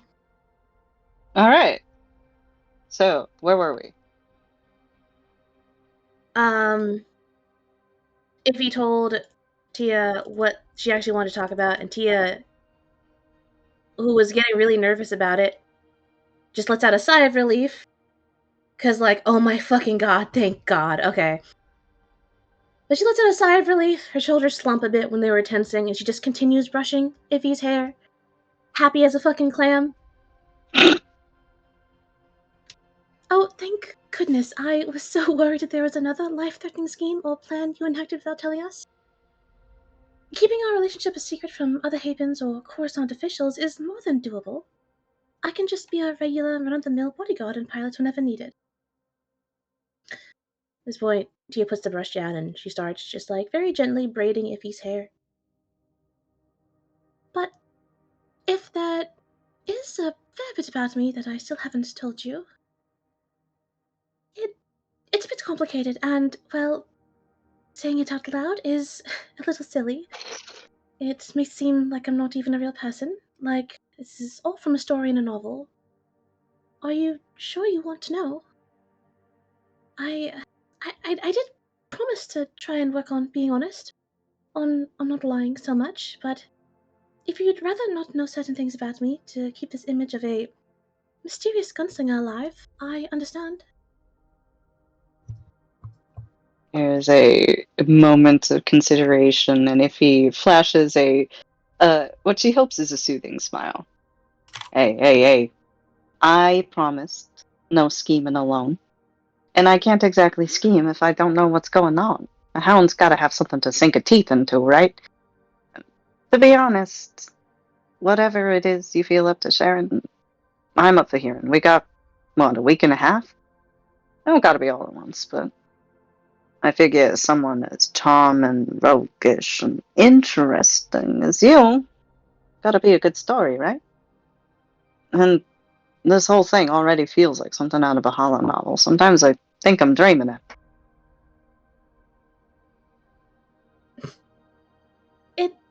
It does feel like a dream, doesn't it? But I did make promises, and I want to at least try and keep them. I think I already told you the gist of it back at Rotha's clinic, but there is something that you should know about if I'm going to be staying here for a while. I may have... How do I say this? There's a possibility... No, it's not a possibility. Just give me a moment, Starlight. Tia just takes a deep breath in, deep breath out, kind of just like grounding herself, using Iffy as an anchor point. I may have developed and maintained a few different personas and identities over the years. Right now I have 4 active ones. Well, 3 active ones now, considering what happened on Skip 1. Is that too much trouble to try and work around? There's another brow raise, and then if he breaks out into just a very happy laugh. Too much trouble. No, not at all. I mean, that's almost even of you. I gotta say, if anything, it makes things easier when there is scheming to do. I don't mind that at all, as long as I get to meet them sometime. Are you all as charming as you are? She just blinks, looking down at Iffy. Really, that's not an issue. You? You truly are incredible, If. And meeting them can be arranged, though I must warn you that none of the other personas are as charming as I am. I need a variety of characters to swap through at a moment's notice. They can't all be roguishly charming. That would get boring far too quickly. Tia just leans in to rest her chin on Iffy's shoulder, finished with her braid, tying it off and wrapping her arms around Iffy again. There is something more serious I think you have a right to know. There's a pause, and Iffy leans against her. I meant what I said. I'm here to listen. Whatever it is, I'm staying here as long as you'll have someone like me. Tia's hold kind of stiffens slightly at hearing that. And her fingers kind of just like drum against Iffy's arm. And anxiety levels are once again rising. I have a bit of a reputation, and not a good one. And it's got nothing to do with the bounty or the smuggling. It's about my romantic tendencies. I may. No, I do. I'm sorry. I'm so sorry. Tia kind of just has to take a step back, letting go of Iffy, and taking that same, I guess, brush from brushing Iffy's hair, just kind of spins it between her fingers, playing with it in a gesture of like trying to calm herself down. And it takes her a second to like figure her shit out before she steels herself. And almost without stopping, or without breathing, she continues. I have a history of liking someone and then getting them to fall in love with me, and after that I fall for them in return, and then I leave. I break up with them and move on to the next job, or the next mission, or the next person. There's a very long quiet in the room, as if he considers this for a second. Once more, not quite looking up at Tia directly, and then all at once, she does. There's a soft sound as the pressure leaves her again, and she switches gears. You weren't kidding about being a heartbreaker, were you? Or about trying to be honest. TT, come back here. She's gesturing with her good arm, the shoulder of the bad one twitching. There's a hesitation in Tia before she slowly returns back to Iffy's side, placing the hairbrush down. No, I wasn't kidding about that. And I'm trying to be honest. You deserve to know the truth about what I've done, and what I'm capable of. But please believe me when I say that I never want to leave you. Not for as long as you'll accept me as yours. I know how that sounds, but please believe me If he pauses, and then she reaches up with her good hand, and she kind of tugs a little bit on Tia's ear, trying to get her to come back down. Come down here. Look me in the eye. I can't make you anymore. Tia will do as she's told. She will lean down press her forehead against Iffy's to look her in the eyes. And she's so, like, scared of just ruining everything. Please, if I know we haven't known each other for long at all, but I can't bear the thought of losing you. I almost lost you already, and I don't know what I'd do with myself if I did. Sensing some of that anxiety, if you will reach out and caress Tia's cheek. 3.5 weeks. I feel like I've known you all my life. Let's get 2 things clear, TT. Promise me these 2 things, and we're smooth sailing. 1, I'm not like other women, and you don't treat me like other women. And 2, you're in this for the long haul with me. Tia, taking comfort in Iffy's caress, just nods. If I promise to not treat you like my past partners, and I promise that I am in this for the long haul. I don't want to leave our little boat. It's perfect. It's everything I've ever wanted and more. Even if it's a bit odd, and honestly, it's rather concerning. Don't want to leave either. I mean, I think if I tried to explain it to anybody else, they'd stare at me like I'd grown a second head or something. I'd be more worried about it if it didn't feel so right when we were together, but it is pretty intense, huh? It's very intense.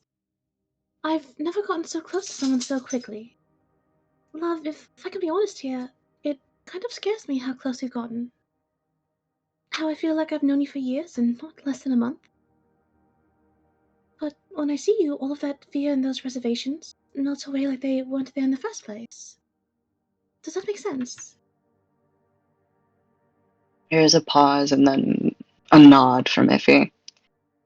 Yeah, it's like that for me too. It's why I wrote what I did to you in that letter. I mean, I know it's a lot. It's not normal, but I really feel that way. I feel like from the first time we got to talking, we were almost already there. Like, we're trying to figure out the road when we're already at the destination. I needed you to know if I never saw you again that I was already there. It is a lot, and it isn't normal.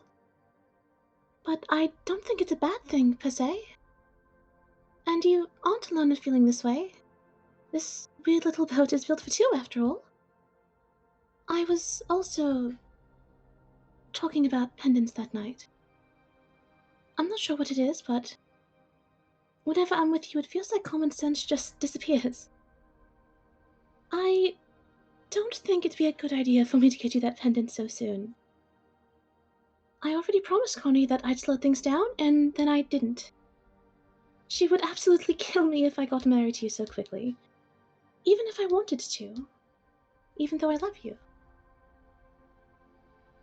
There's a soft smile from Iffy and a smirk. I love you too, TT. I love you so much. But I think Kane would kill me if I ran off and got married without even inviting him to City Hall. If I didn't tell him about us. We should probably take some time, right? Just a bit. I don't want everything to be life or death anymore. I want to have space for this. Tia lets out a little laugh before reaching into a quick peck. Yes, Connor and Kane would kill us both for running off and getting married. We should definitely wait, and there's no rush now that I think about it. I'll be here with you, and when we're ready, we're ready. And I do mean actually ready, not just us feeling like we are because of the effect we seem to have on each other. I mean, besides, I'm not the woman you fell for anyway, right? You might get tired of having to help me with all this stupid shit I can't do on my own now, dressing myself and makeup and... Iffy, please don't talk about the woman I'm in love with that way. I am never, ever going to get tired of being with you or making sure that you have everything you could ever need or desire. The only thing that you're right about is that you aren't the same woman I fell for. Somehow, you've become even more incredible than I could have ever dreamed of. So please remember that, and never, ever doubt how I feel about you again. If you ever need a reminder, I am more than happy to provide one for you. This time there's another gentle kiss. This time on Iffy's forehead. While she smiles, it's clear that it's not quite getting to where she is right now, and she's still tumbling a bit. Yeah, I can't even hold you anymore. I mean, not really. It's got to be the one arm. I can't. Tried to check my messages when I woke up, and I couldn't even do that. I mean, not when I have to put the damn data pad down to type into it. I mean, how can you? I can't even wash my own hair. Iffy, one arm is more than enough to hold on to me. We can get you a stand to use for your datapad. I actually have one that I use for drawing sometimes that you can borrow. And I will take any excuse to play with your hair that you will give me. I still love you because I'm in love with you. It's going to be difficult. Very difficult to get through this, but you are going to get through this. Because you are just so strong and so determined, and I'm going to be right there with you, taking every step in time with you. And I don't think any less of you at all for your injury if that's something you're worried about. Considering what you've told me about Hapes, do you want to know what I think about your scars? There's tumbling and tumbling and tumbling in Iffy's head, and she's already trying to wipe away the tears with her one hand. That I look like that. She shakes her head, wiping away still. What do you think, TT? Dia sits down next to her and helps her wipe away the tears. What I think? I love them. I genuinely love them almost as much as I love you. In my eyes, they are the most beautiful things in this galaxy.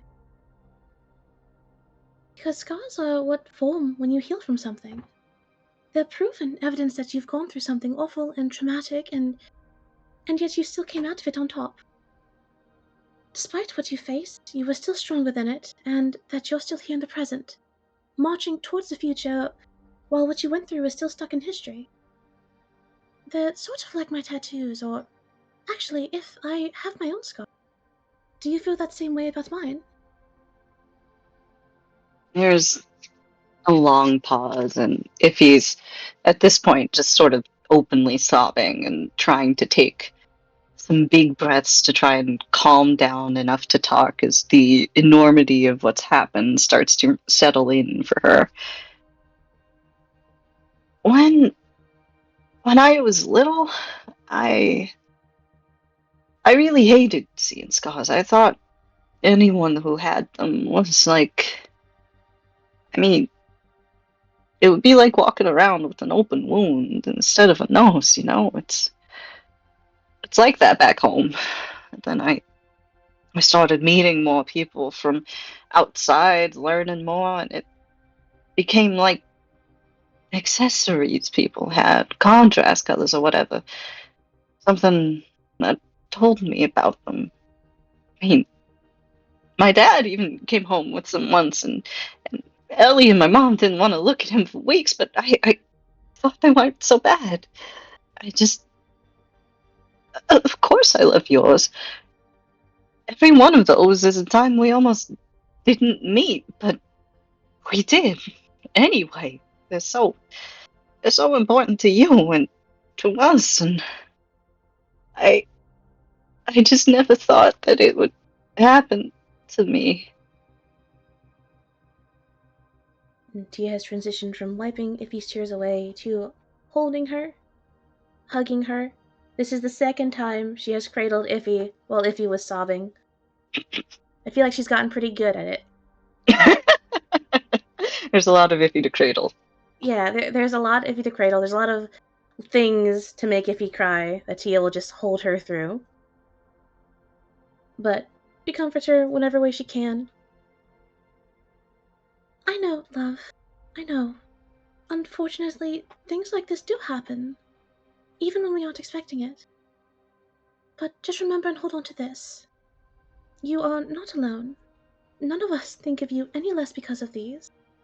And if anyone, and I do mean anyone, tries to tell you otherwise, tell me immediately and I will happily set them straight.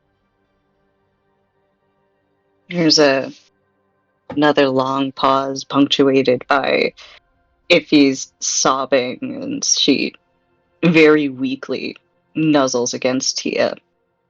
And when she talks again, it's a very small voice. TT, can you hold my hand for a while?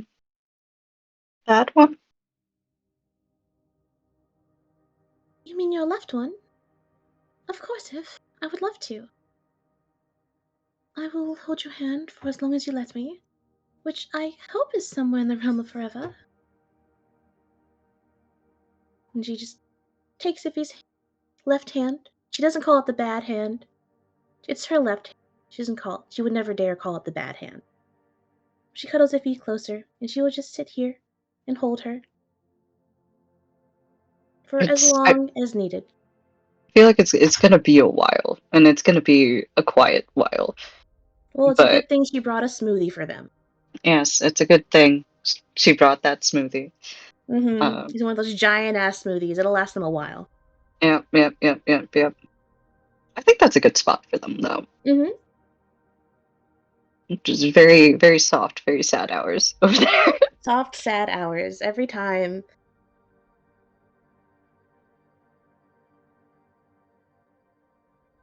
So yes. Iris, how are you holding up?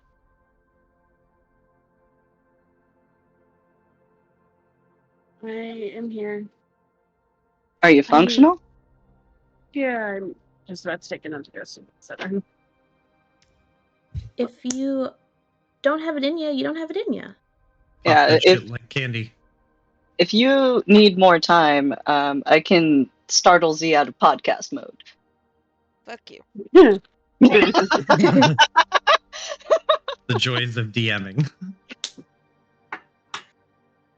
If you want to go ahead, then you can. I can wait. No, it's up to you. Yeah.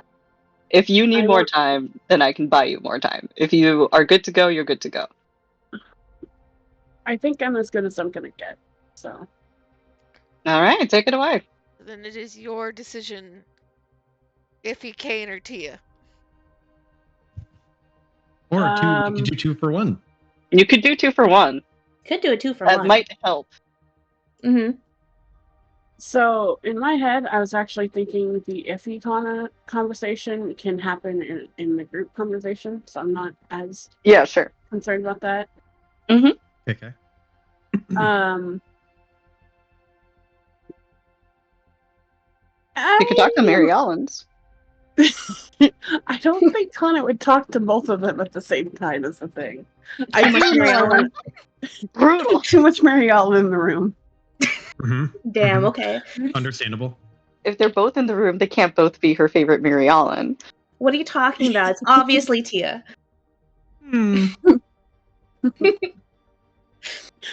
I was actually, I think Kana talking to Tia would be really useful here. Alright. If that is acceptable. I don't know. It wasn't until the start of today when I think Z mentioned it. But like I kind of just like filled up my basket of like, oh man, I'd love to have all these interactions. I didn't realize how heavy the basket was until we're at checkout, and I'm like, ah, shit, okay. Yeah, I was Are you good? wondering why. Like you came to me like the very next day saying, yeah, I need to have this conversation, like a whole list of them, and I'm like, It really is just like, man, let me just look at the basket. I love all of these. Oh fuck, it's checkout. Wait. Oh fuck. Well, fuck it, let's go. I signed up for this, even though I was oblivious to my own actions. Give me one quick second to down this medicine. Alright, well, take your time. I gotta go run, and I think Sailor got into something, so give me just like 2 minutes. Uh-oh. Go, Sailor, go. Eat fast. Run, Sailor, run!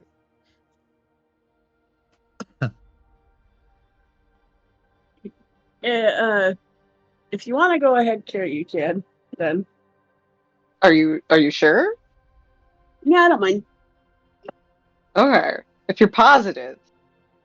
100%. That gives Amy time and me time for medicine. Joe, are you also fine vibing for a little bit? Yeah. Sure. All right. I'm super fine. All right. I think this comes after Iffy talks to Kane, where she's starting to emerge a little bit more from. Well, firstly, Z, are you good? Are you good? Are you good for this? Yeah. Yeah. All right. I'm the ship.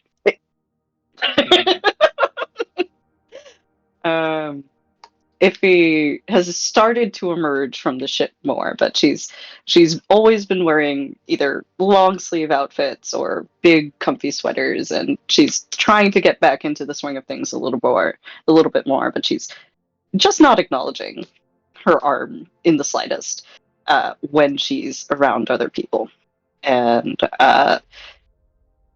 as she's starting to come back to life, so to speak, I think having had the dream that she did, she would take a second when she's in between answering emails and conference calls and whatever the fuck it is Niffy does with her time, to try and call her sister, which is something she hasn't done in 2 years. So give me the context of, has she called her since the disowning? I don't think she has. I think she's like sent occasional like emails and stuff, and has like reached out to her for her birthday, and like sent a card, maybe a gift, maybe arranged for a gift. But I don't think there's been like a call. Okay, let me. Okay. So you reach out, call or hello vid?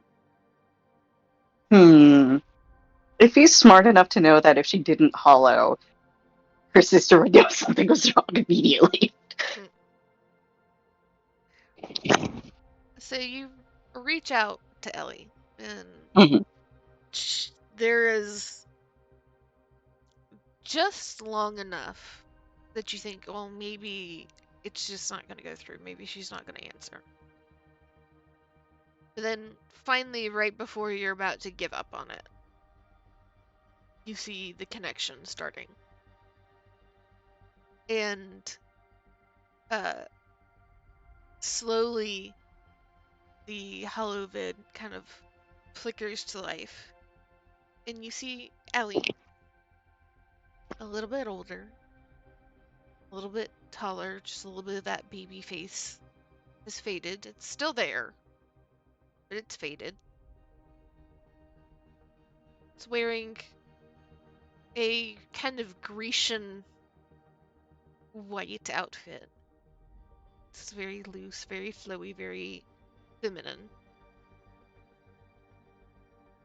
And she blinks, and there's a furrow of her brow, and then it's pure surprise and shock. Iffy, what? Is that really you? I think Iffy thought that she was more prepared for this call than she actually is. And the sight of her sister again is a little emotionally overwhelming for her, especially having seen her grow a bit. I mean, it wasn't as if Iffy and Ellie saw each other very much growing up anyway, because Iffy was always working and Ellie was at boarding school. But even so, there's a very soft, very, very genuine and proud smile. as she waves with her good arm. It's the one and only, your favorite big sister. And see Ellie kind of smile and tilt her head. Oh, I didn't know that you were ever gonna call. You've not reached out, and she seems to be trying to do the math. And you can see her look over her shoulder halfway through, as if hearing something or responding to something, and look back. What are you calling for now? Do I have to be calling for something to call you, Ellie? Am I bothering you? You're not talking to some of those hoity-toity art folks, are you? I can wait. Ellie just kind of waves a hand. Oh, no, you're fine. It's just, I mean, it's been a few years.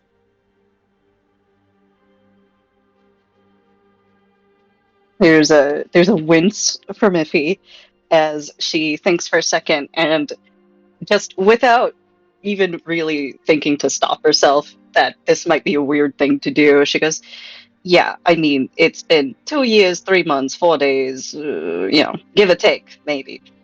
It's not give or take. That's exact. It's exact number. And she winces a little bit. I haven't been the best at that.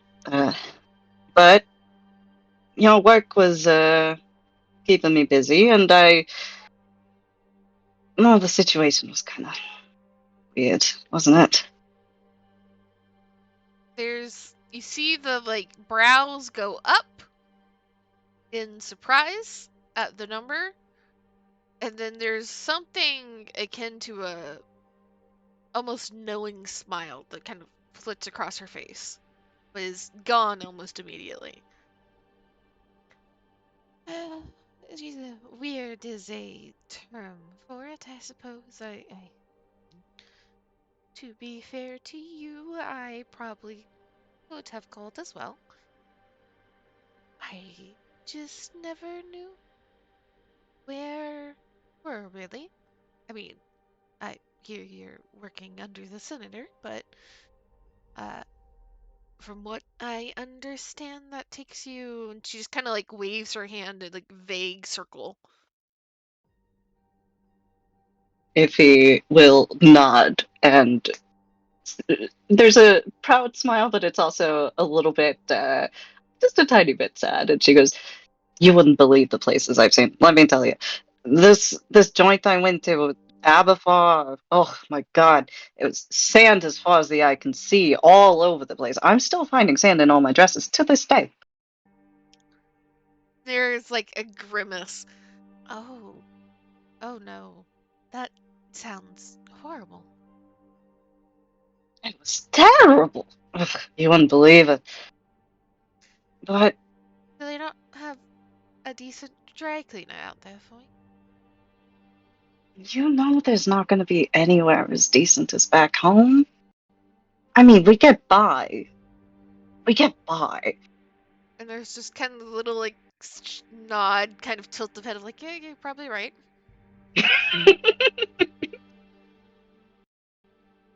But I didn't call to talk about me, which is probably the first time if he's ever uttered that phrase in her life. Ellie, how are you doing? And Ellie kind of, again, there's a little bit of surprise, and then she smiles. It's very much the trained smile that you're not sure if it is genuine or if it is a matter of being polite. And she shrugs very slightly. Oh, I'm doing okay. The mother's got all sorts of parties and whatnot happening. I barely have a weekend by myself anymore, it seems.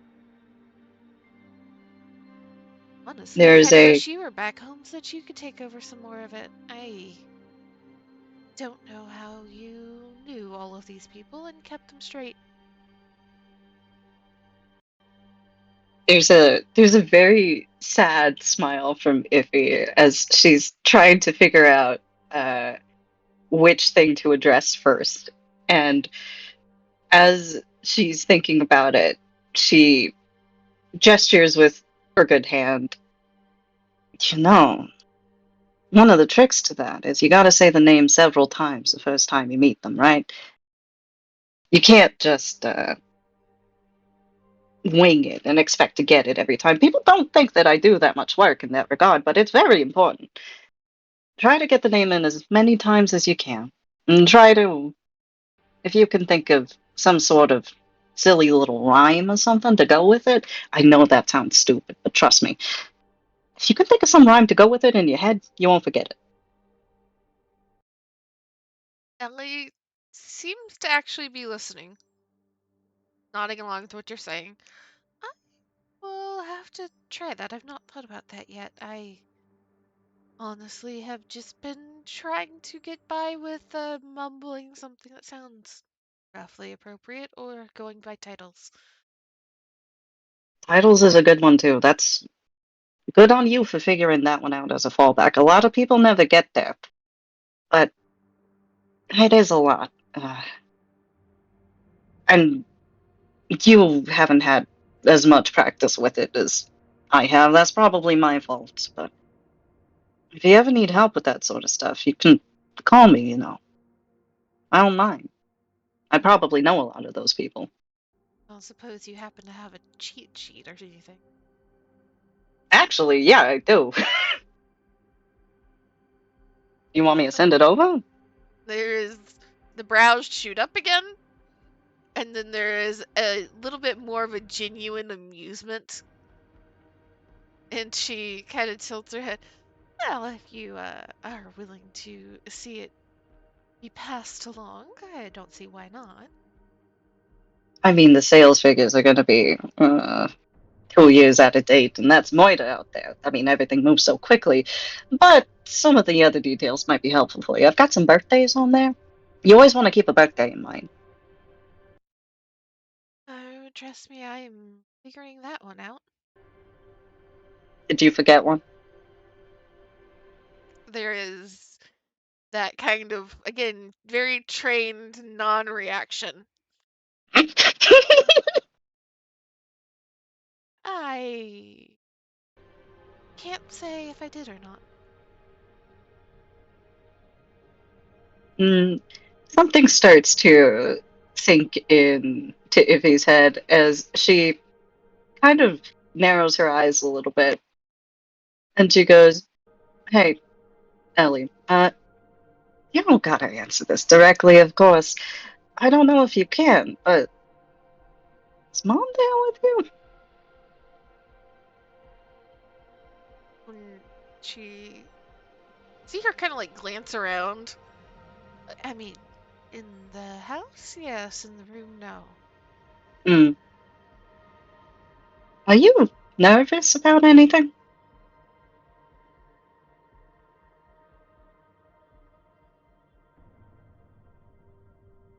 And she kind of looks back for it again, and you see her head tilt. What do you mean nervous about anything?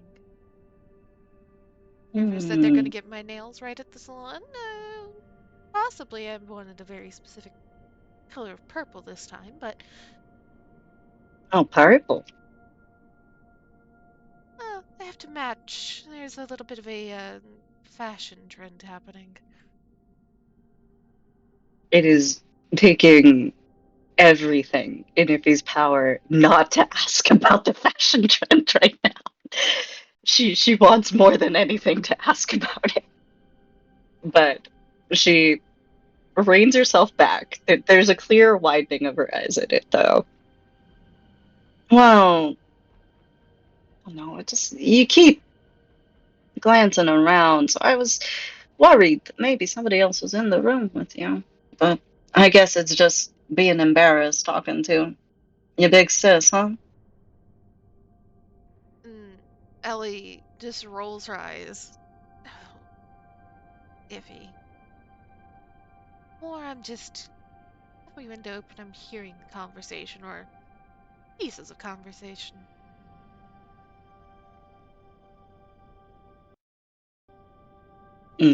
Iffy will nod. Yeah, it does get like that. You know, I heard that there were a bunch of parties going on back home, actually.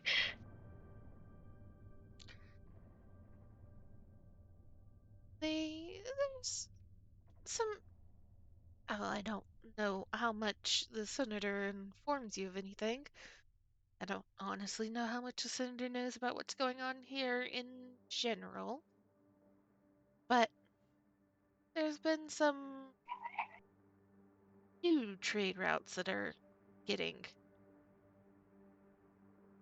well, various families involved in, and not to mention, by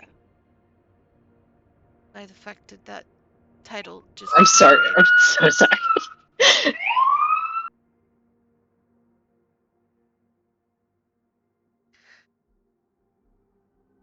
Siren's gone. You're safe. There's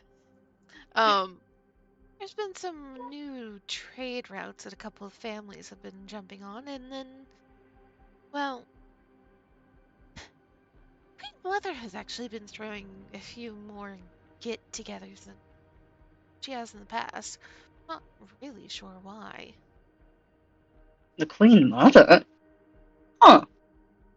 If he raises a brow, well, I guess that means the Senate is making inroads then with all this cosmopolitan hate situation, huh? Oh, you don't know the half of it. No, they're actually sending men to do some negotiation.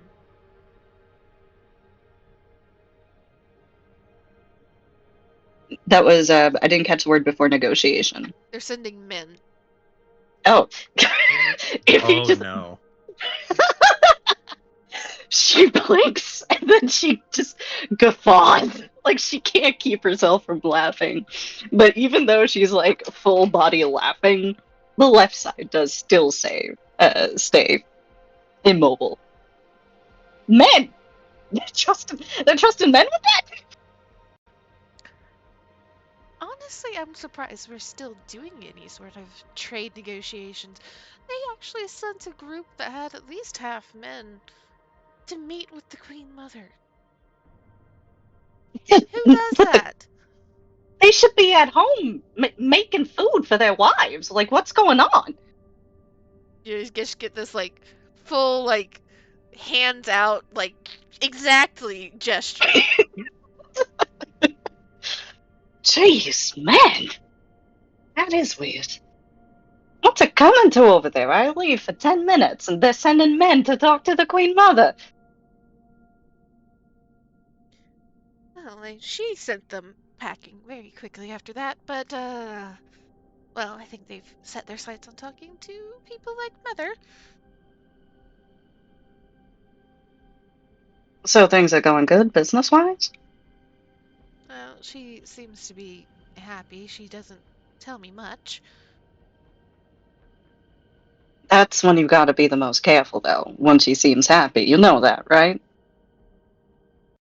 Well, yes, but for the most part, I think she's just more determined that I sit and look pretty for her.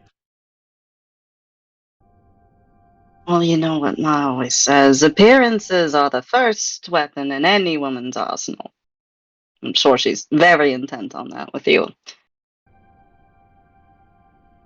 And there's kind of a you haven't been around Ellie enough to be able to read her facial expressions completely, but there is some sort of mixed reaction that she very quickly squashes.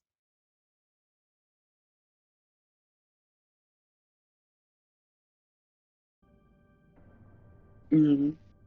At that, if he pauses for a second and then softens and,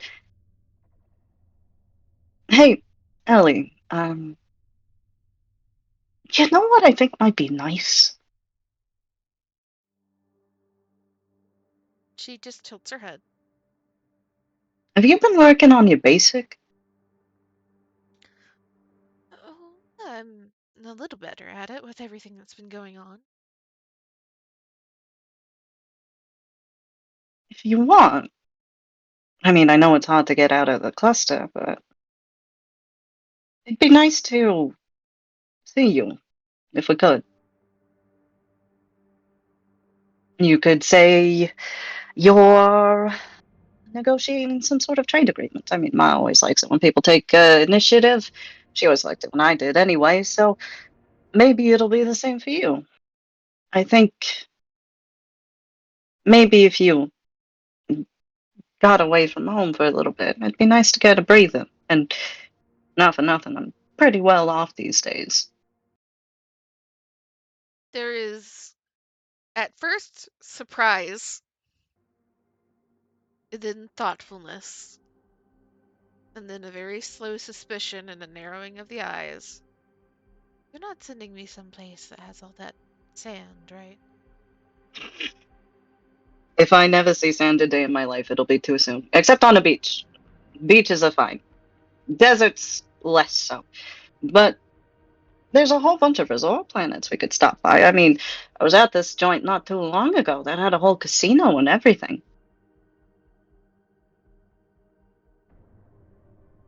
When she kind of, whatever she's sitting in, she sits back just a little bit, seems to consider.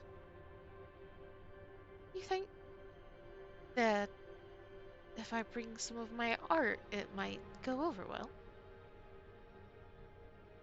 Well, I think there's a market for it. There's plenty of people who are really into art here, and I actually happen to have something of an art expert on my ship. Could have her take a look. She did like your stuff. I mean, I showed her that portrait you did of the dog. Uh, she liked it. There's much more akin to what you remember of a very young Ellie, kind of that innocent excitement at the notion of people liking her art. I can see if I can manage to make it work. It depends on how many get-togethers and parties and things I'm supposed to be attending, but I can work on moving my schedule around, I think. Oh, I'd be honored if somebody so important as you made time for little old me. She shakes her head. You may not be in the cluster anymore, Iffy, but you don't have to pretend. She will smirk and sort of shrug it off. One-sided shrug. What are you talking about? You're super important these days, and you've always been really important to me.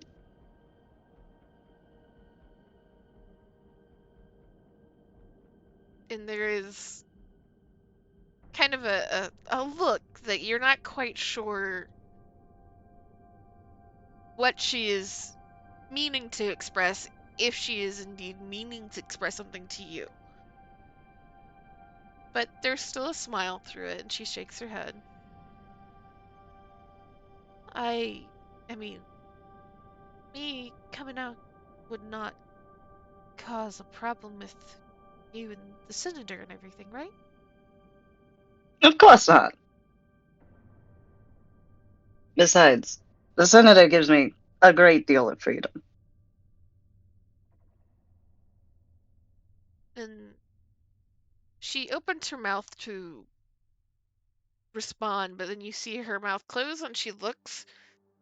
And now that she has mentioned having her window open and seeing kind of her posturing and things, she's probably sitting at a desk in her room. And you would assume looking towards the window. And she kind of frowns a little bit. getting away from home would probably be a good thing to do.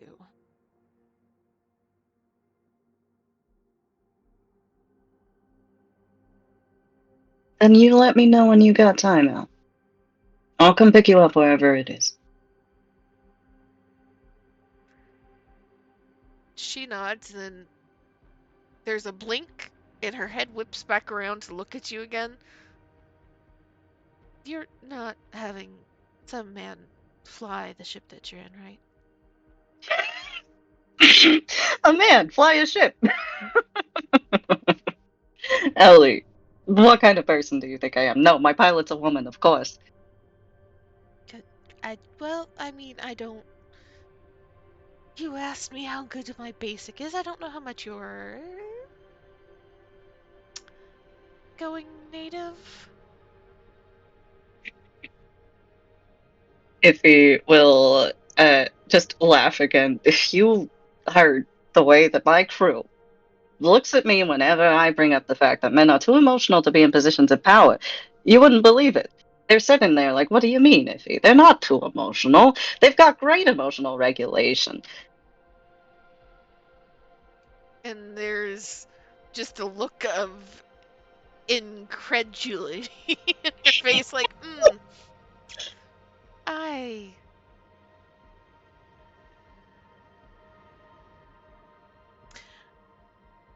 really don't understand anybody outside the cluster. It's not so bad once you get used to it. There's a whole lot of stuff out here that's actually. I mean, there's some innovations, I do have to say, here and there. Well, not all men are terrible. One of the ones who's working for me is actually. Well, Ellie, you're not gonna believe me when I tell you this, but he's my best friend these days. He's really great. About as reliable as you can get. And surprisingly competent. Especially for a fella. She's looking at you like you grew a second head in that moment. If he holds up, like, she's going to hold up both hands in the sort of, like, let me cook, believe me gesture. But she only manages to lift the one. No, trust me. You're gonna meet him. It's gonna be great. You're gonna be shocked. Everybody, I keep telling him, if I take him back home, everybody's gonna be fighting over him.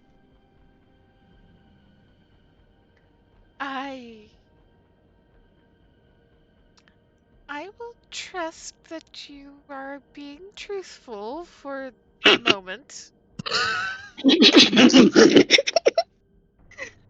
Don't worry. The rest of the crew's women. It's fine. Oh, thank God. It's just the one.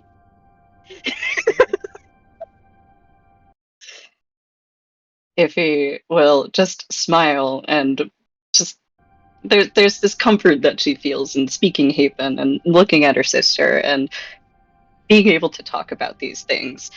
And she just takes a second and there's a breath as she smiles again, very proud. And all right, Ellie, trust me, I know how busy you must be, so I'll let you go for now. But I meant what I said.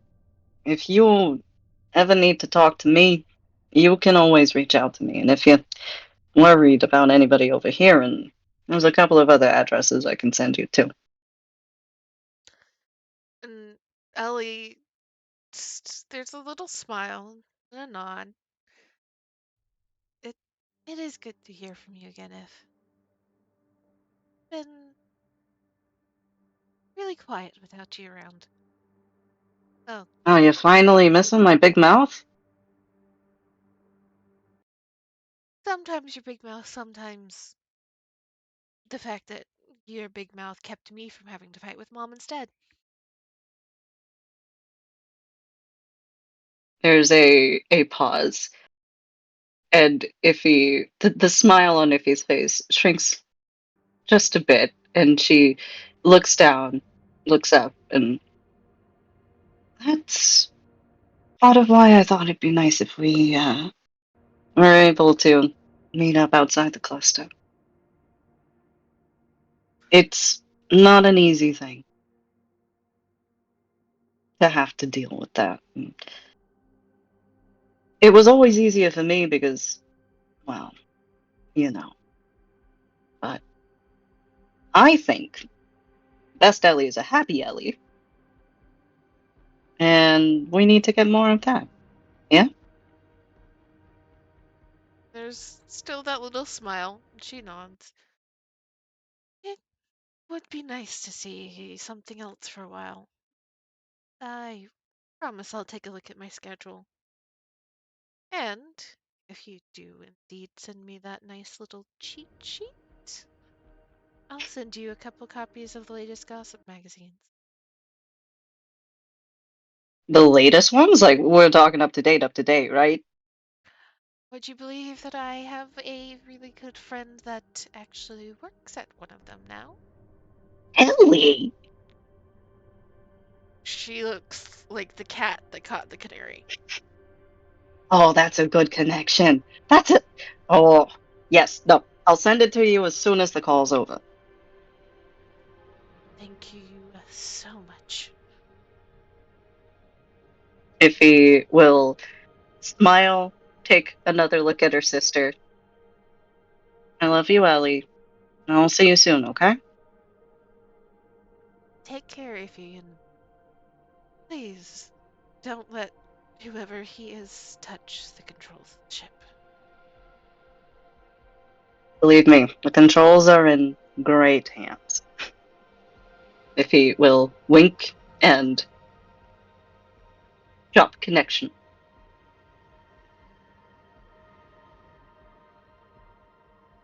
That was very soft. Thank you very much for indulging me. I enjoyed that very much. Hopefully that is what you're wanting from Ellie. Absolutely it was. That was perfect.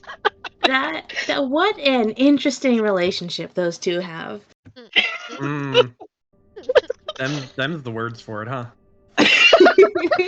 This is just Why don't Joe you- realizing, oh no, if he invited this woman to this ship, what is Kane about to deal with if she does come? This is Joe and Kane realizing that if he was not joking about being the nicest statement. I am just. I don't know what I expected, really.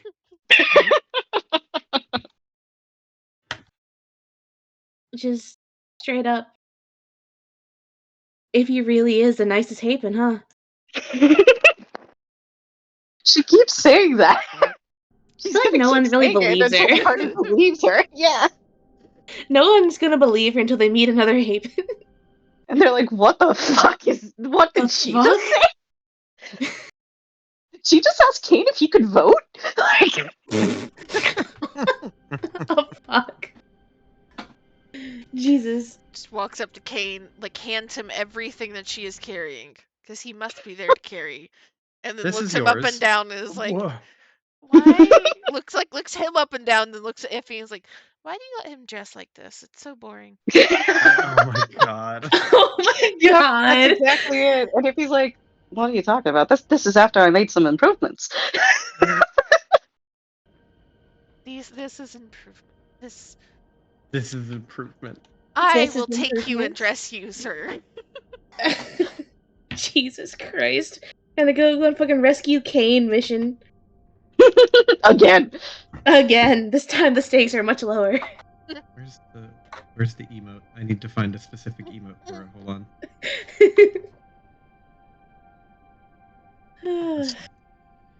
Yeah. That's it. I feel like this one here, this one here is also Kane, I think, meeting Ellie. Yep. Kane, this is my sister. How'd you like meeting my sister? Yeah. Certainly did meet her. That was a thing that happened, huh? The bonus points for Ellie, at the very least, is that she, once you get past the issues of Hapen culture, is still nice. She's just a little airheaded at times. Gotta go with the art angle. She's wonderful. Thank you so much, Z. That made me so happy. It was awesome. And thank you, Iris, as well, for allotting me the time. But Iris, if you're up for it, you should take the floor. I am feeling so much better right now. See? Let's go. Was it the Excedrin for the Havens? win. All you needed was some misandry. As a treat.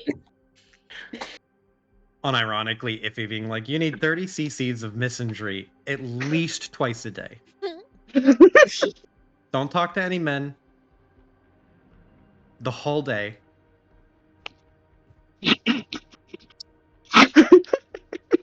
She would say some shit like that. Put that in the prescription for a reason. I'm pretty sure it was the Excedrin. You have to say that for legal reasons. It's fine. Okay. Kana, Tia, on the floor. You're up.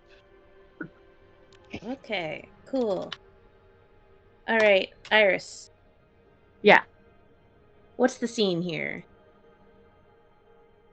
So I'm assuming this is later on, after most, if not all, of the current scenes that have gone on. Mm-hmm. She's given some space to her friends and, I guess, shipmates. It's like, okay, let them sort shit out. Give them all space. But it's been a hot second. And no one has... She kind of sensed the like, weirdness settle a bit. So she is going to go try and talk to Tia.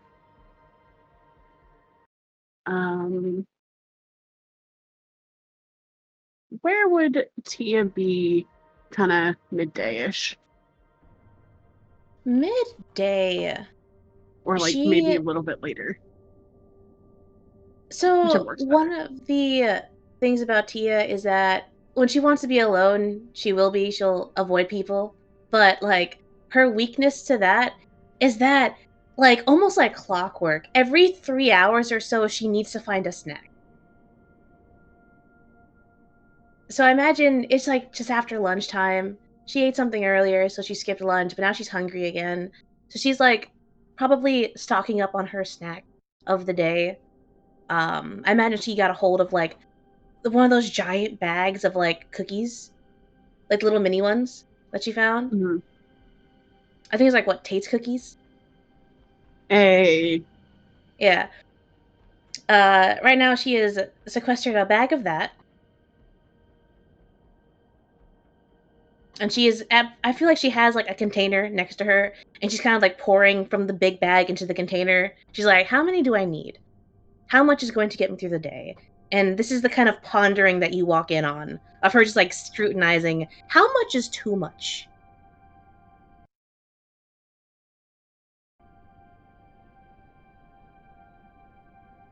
So walk in, kind of lean against the like counter a bit.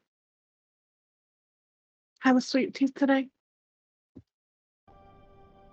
Tia looks up, and she's had a couple of days to like simmer down from that previous conversation. She's slowly, recalibrating, going back to normal. So she's kind of pleasant surprise. There's a big smile. Hi there, Connie. And yes, I do always have a sweet tooth. I was just wondering, is 3 cups enough, or should I go up to 4? Why don't you start with 2? This is why I do need you in my life. She's gonna change it into 2 cups, because you know what? She's right. Let's start with 2. I can always come back. So, is she putting like 2 cups into a bowl, or carrying literally 2 different cups? And then putting them into a bowl. Okay.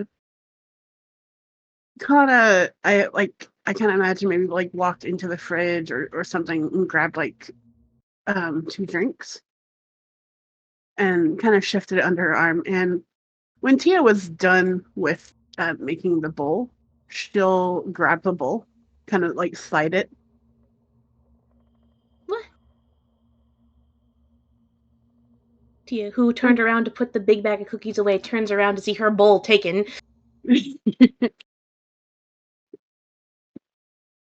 if you want these cookies back, you better come quietly.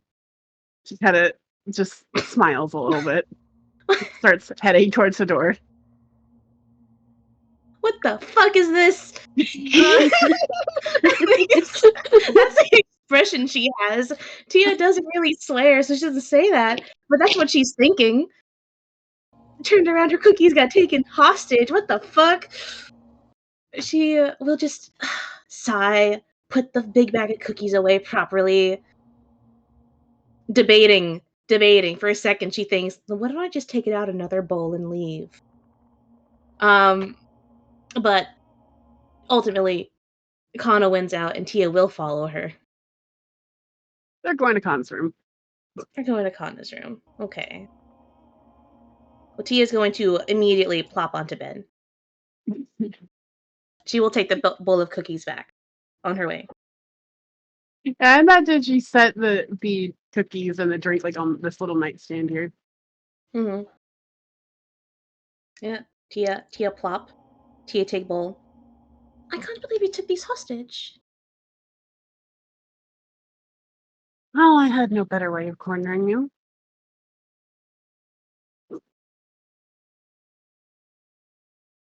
Tia, there's a slight alarm in Tia's eyes of like, what the fuck do you mean cornering me? But she's gonna just slowly eat a cookie. If she stays quiet and doesn't move, maybe nothing will happen. Maybe she'll camouflage into the wall. Maybe she will camouflage. Kana will forget she's there.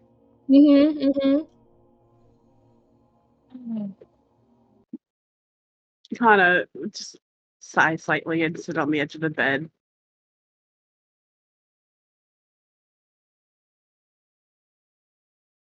Everyone has been very distant after our time on Spawn. I figured you'd be the easiest person to talk to about what exactly happened.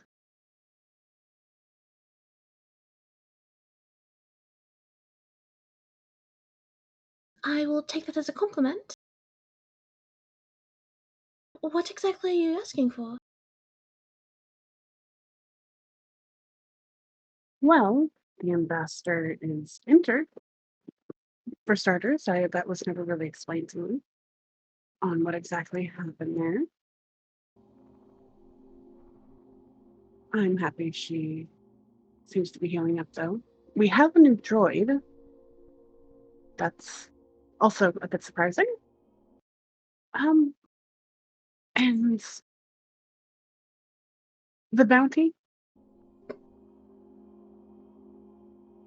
Tia is currently rethinking her plan on not being noticed by keeping still. She's thinking she should have just poured out another bowl of cookies. Well, so just eat another cookie and just nod. Just, oh man. Oh fuck, why is it me that got cornered? Right, a lot of things did happen. I can tell you what I saw. Or experienced. Which, now that I think of it, I probably experienced the least amount of things that happened.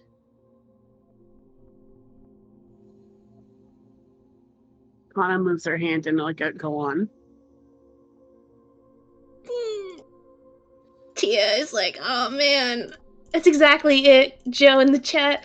Let's work on not running away from things. Let's work on, talking about things. Tia with Connor right now. Man, I really want to run. man, how far is the Mary cockpit Ellen from running here? instinct. The running instinct all Mary Allens have. It's like, oh man, this is so much easier said than done. What the fuck was I talking about? The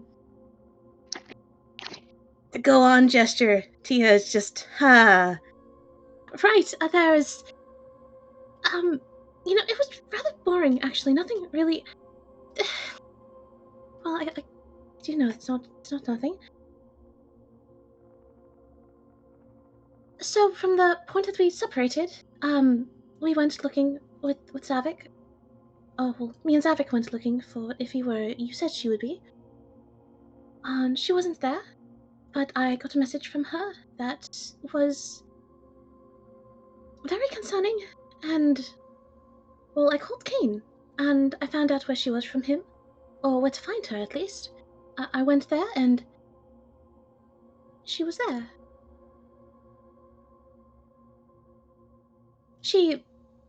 I'm sorry. I found her, and brother and Mindy Dolch, they did an excellent job of saving her. And then we talked for a bit, and we met up with you all. She did all of that. She had this plan to do something about my bounty without telling anyone. And that's what happened.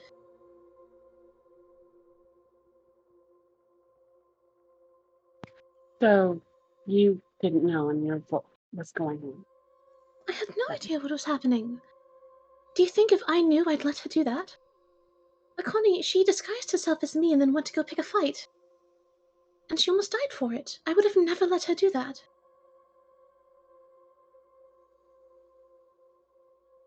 Wait, she disguised herself. And then she went to go pick a fight, I assume with the Pikes. And she was shot up for it. And now she can't even use her arm anymore.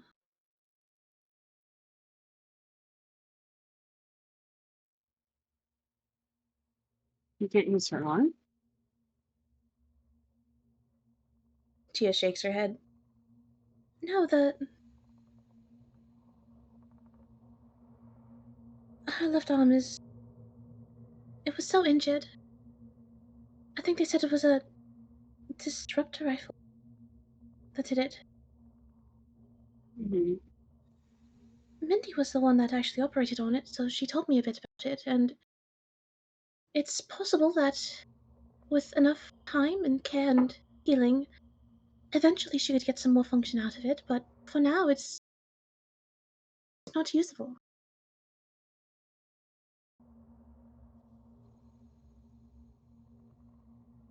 I can take a guess as to why she didn't get a prosthetic. 2 guesses at least.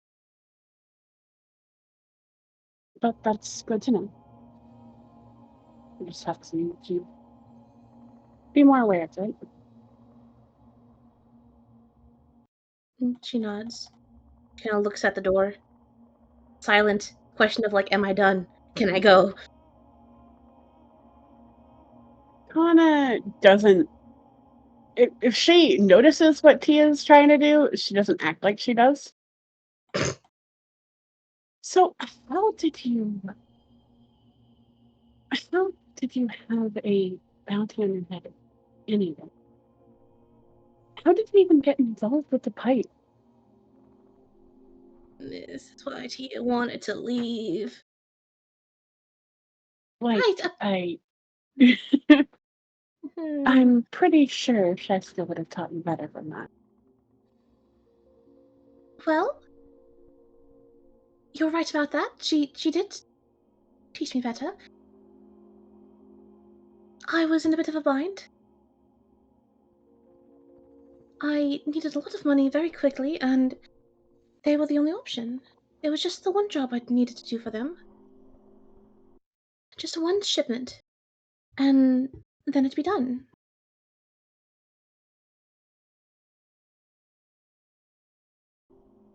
You're probably going to ask about why I needed the money. Kana nods. Unless you want. You are, okay.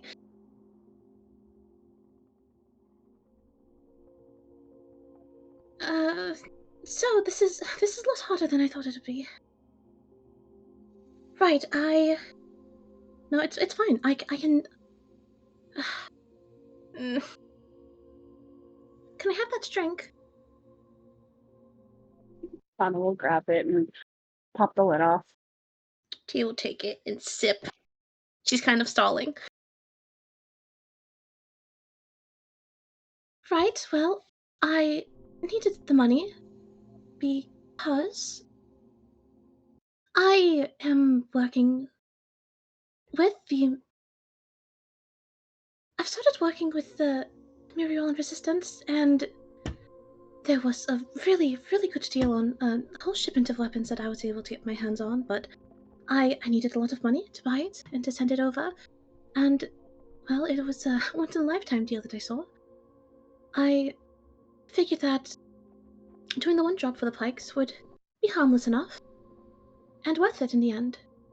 I just did not anticipate my ship getting destroyed in the middle of transit in an asteroid belt, and the entire shipment getting destroyed along with it. And, were very upset with me. For, good reason. I thought we'd have more time to pay them back. Apparently not. So, kind of does a little bit of a single jazz hand. I'm like, ta-da! This is it. Gonna eat the cookies again. I understand wanting to work with the resistance, but turning to the Pikes,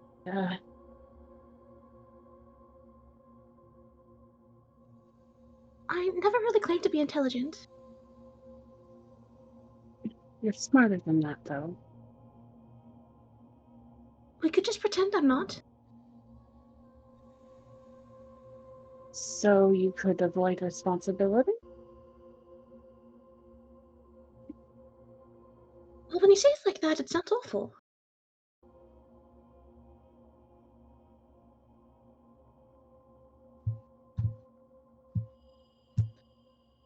But I am sorry for not telling you. I should have. And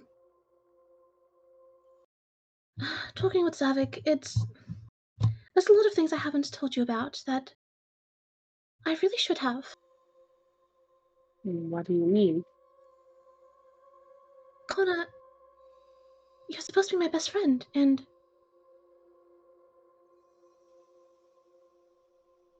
there are just a lot of things that I remembered recently that came up in conversation the other day, and I realized that you don't even know about that, because I never told you.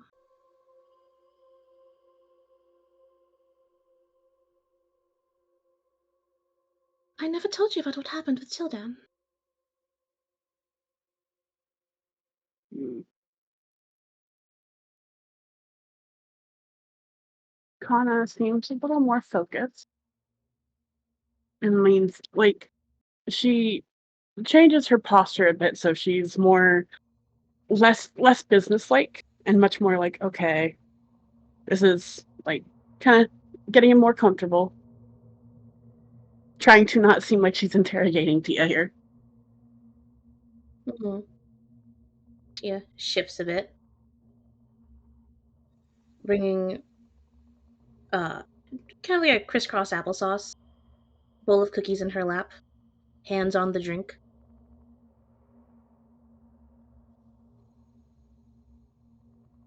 I should have told you about how that ended, but it's not that I meant to hide it from you. I didn't. I didn't like thinking about it, much less talking about it. But he died, Connor.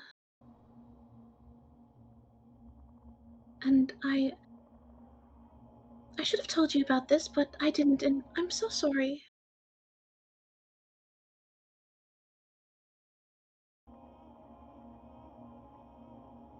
You don't need to be sorry about keeping something that hurt you to yourself all the time.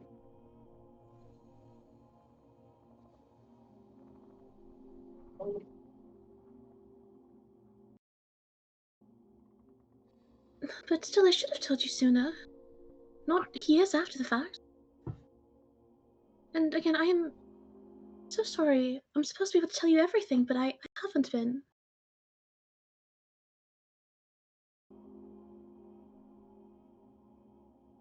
I guess since we're being truthful here.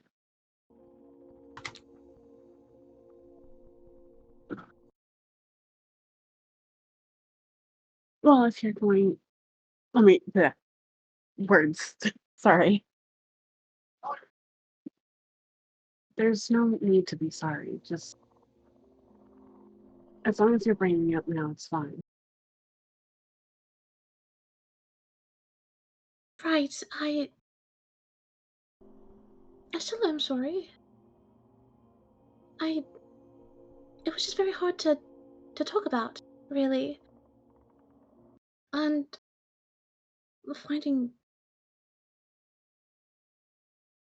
going back and just finding his grave was it was awful. And considering that, I'm pretty sure if I was there when I said I would be, it would have turned out differently. So I didn't really like thinking about it.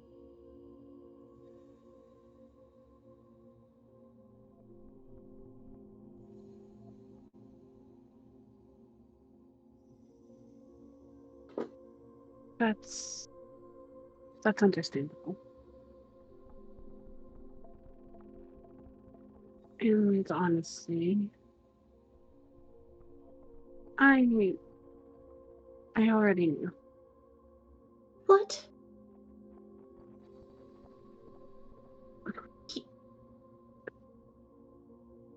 So, Kana kind of like puts a hand across her arm, like feeling a little self-conscious, like oops kind of thing, kind of vibe. Like look, when you had that just huge shift in personality, there was, I don't know, I was really worried, and I may have looked at your surface thoughts at the time. I haven't done it since. I don't plan to either. I honestly felt really guilty. It's so I'm sorry for that.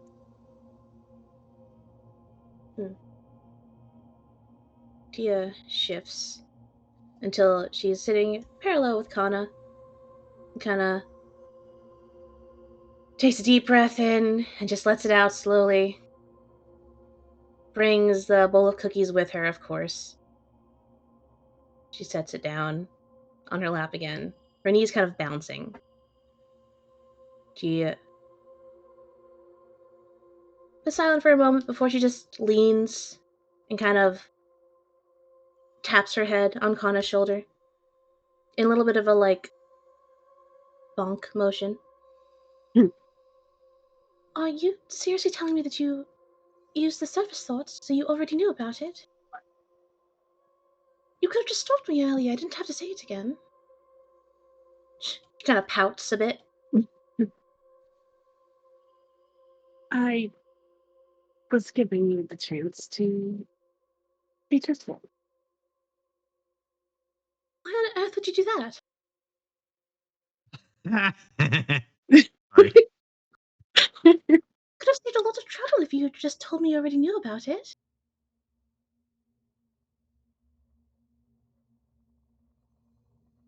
Yeah, but would you need to get into the habit of being more honest. Wasn't that the whole goal here? It's baby steps, Connie. And well, it's not like I like being honest, or I am ever. Could you repeat that? I couldn't quite hear you. It's not like I like being honest, or I am ever.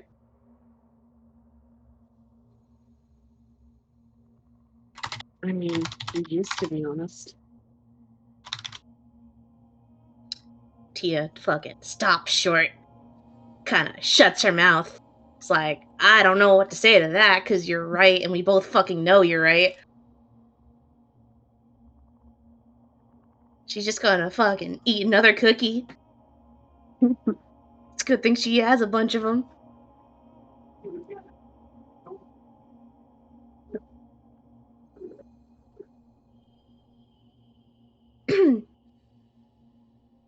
Anyway, it should be all of it, really. We can just ignore all of that. That would be great. But something that's more important. Connor, are you alright? You seem so stressed lately. Much more than you usually are. You do know that you can't tell me anything. Like, I promise. I'll sit here and listen. Because I want to be here. Even though you are a bit smart lately. Especially with me.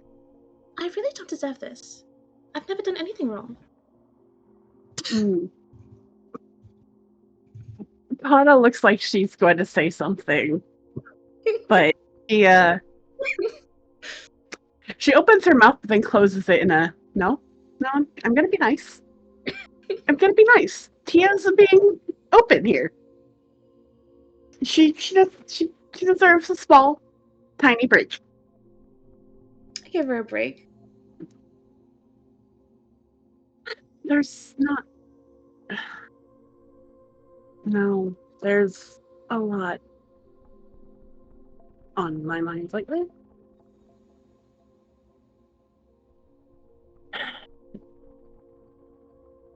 And again, since you're being so upfront here,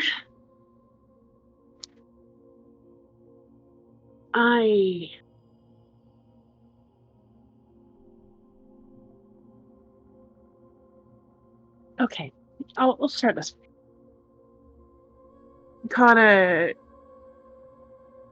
of like not stands up, but like sits up a bit more straight, like hand on her, like arms crossed, and one hand under her chin, and she's like thinking really hard on this. So, I've been seeing things lately. Disasters, I'd call them.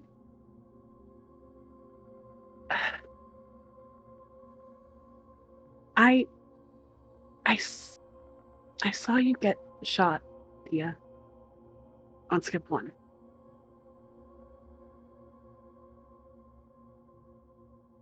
And because of that, I lied to you. Those places that I said I saw the ambassador,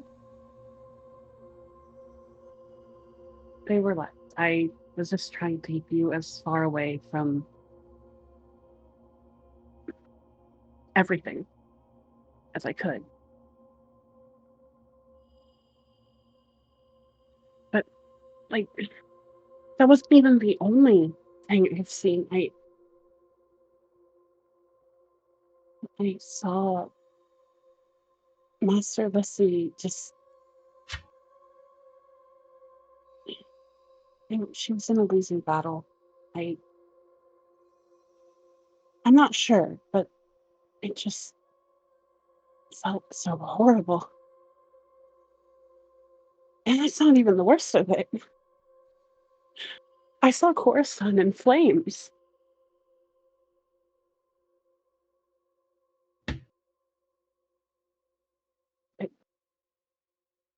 It's just all so much. And look, I know I lied to you, and I'm sorry, but with all the things that I have seen lately, can you really blame me?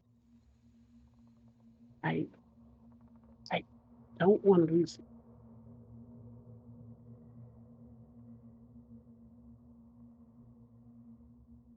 Not if I can help it. Tia just slowly brings a hand up to rest on Kana's shoulder and it's warm. Comforting. Her eyebrows are slightly furrowed. Like, this is a lot. But she stays seated next to Kana. Kana... Well, I don't appreciate you lying about that. I can understand why. And I'm just thankful that nothing too permanent happened. So, it's alright. I understand. But in the future, could you please try and be more honest with me? I'm trying rather hard here to do the same. I'd appreciate it if you could be on the same page with me.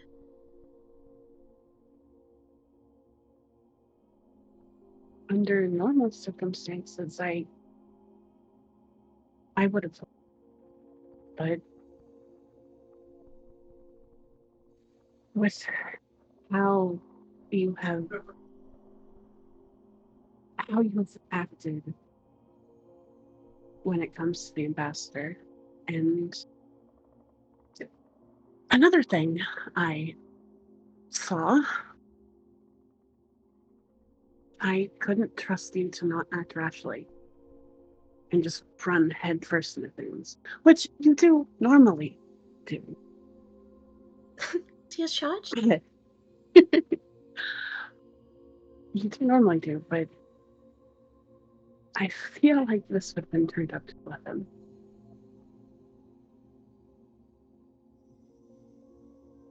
Well, we'll never know, will we? But things could have been a lot worse. So I'm not upset with you or anything. What was that? So things could have been a lot worse, so I'm not upset with you or anything. Though I am very worried about you. Seeing all of that sounds just horrible.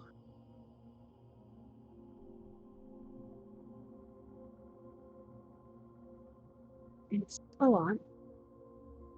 But hopefully once we get to Coruscant, I can speak to those who are more knowledgeable on the matter. She nods. I hope you do get the chance. And try not to worry about Lizzie. We did send Savik over to her with some Bacta, so she'll be fine. I just know it. She is very strong. She taught you, after all.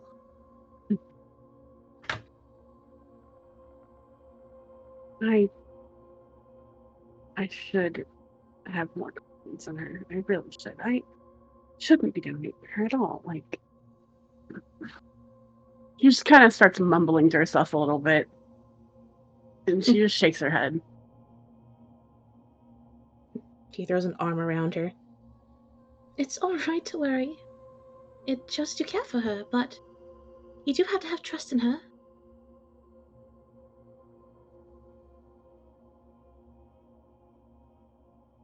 Nod. Which, speaking of trust, how close are you to the ambassador, really? I saw some very interesting moments. Tia's regretting not leaving sooner.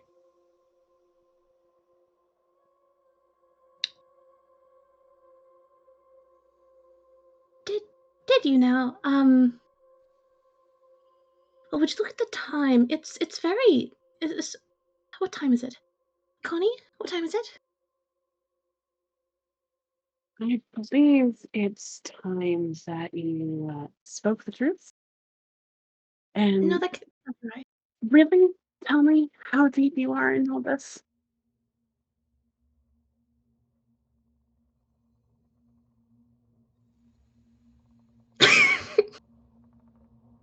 Tia, just fuck it. It was comfort cookie time. Buy her some time to think.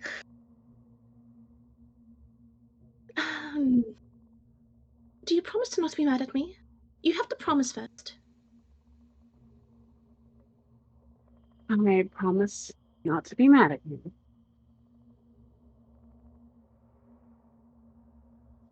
I can't promise not to be disappointed, though. Tia holds up a pinky. Kana just rolls her eyes. Pinky. Right. Okay. Pinky promise? They shake on the pinky promise. Tia takes this very seriously. I'm sure Kana does not. Right, well, it's very simple, really. It's so simple, we just don't have to talk about it at all, but if you insist, it's... I might be in love with her. So, there's that. And then she just starts shoveling more cookies into her mouth.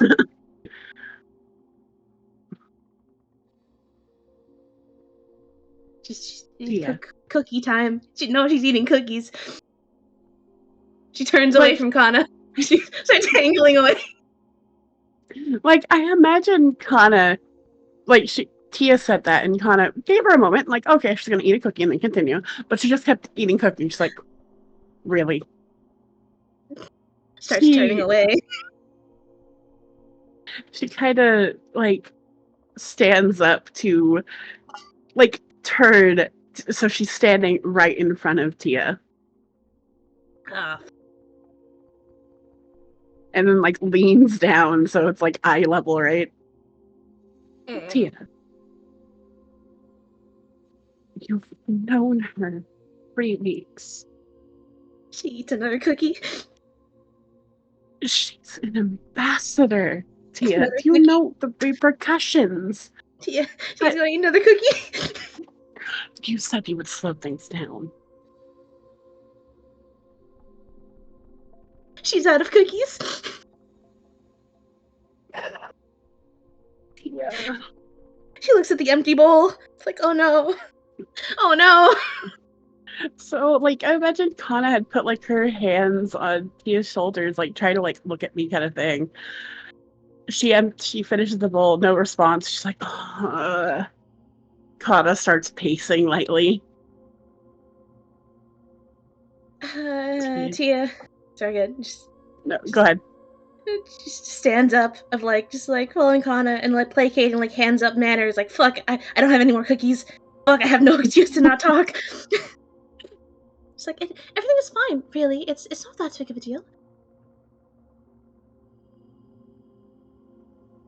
It's not that big of a deal. You say you love her after 3 weeks.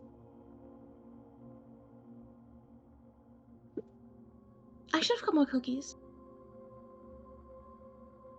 She would have died for you, Tia. She nearly almost did, from the sounds of it. I am very well aware of that. I didn't plan on that. I didn't know she was doing that. That was entirely her idea. So you really should be yelling at her. Are you saying you wouldn't do the same? Like, Kana was pacing, she paused, turned to look at Tia, and said that. I think that my plan would have been more safe. And not so deadly.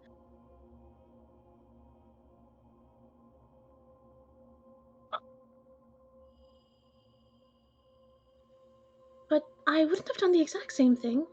But I would have wanted to at least work with you to do something.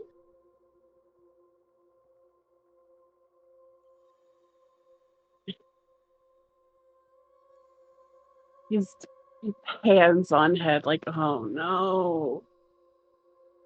I wouldn't just go off and do that on my own. I'm trying this whole being part of a crew for the long term now. Let me see the point.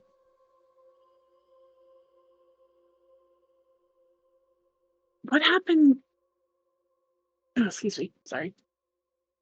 What happened to the 3-month thing? The 3-month rule? About that, I don't really plan on doing that anymore.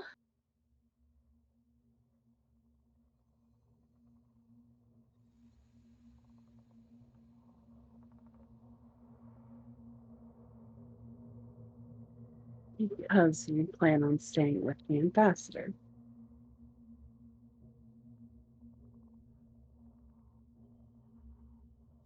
She nods slowly. And you're absolutely sure about She nods again.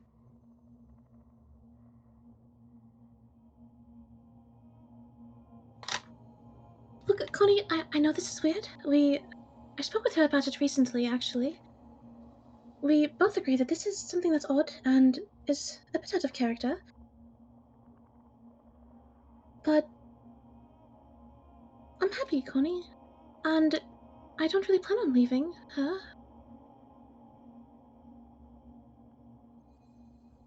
But we both do acknowledge that it is a bit weird, so we are going to keep things as they are. And not progress things any further.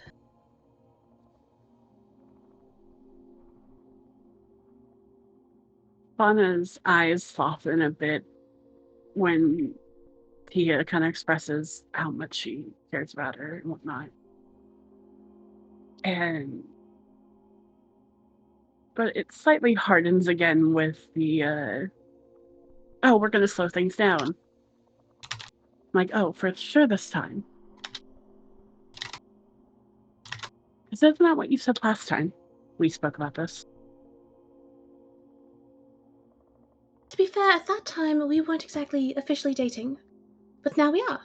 And we're going to keep it like that.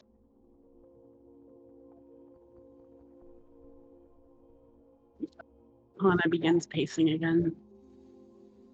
I really, really hope you were being honest this time and going to hold yourself by that.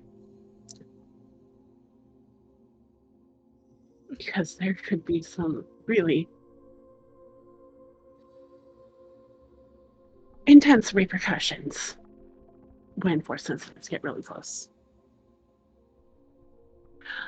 I would know.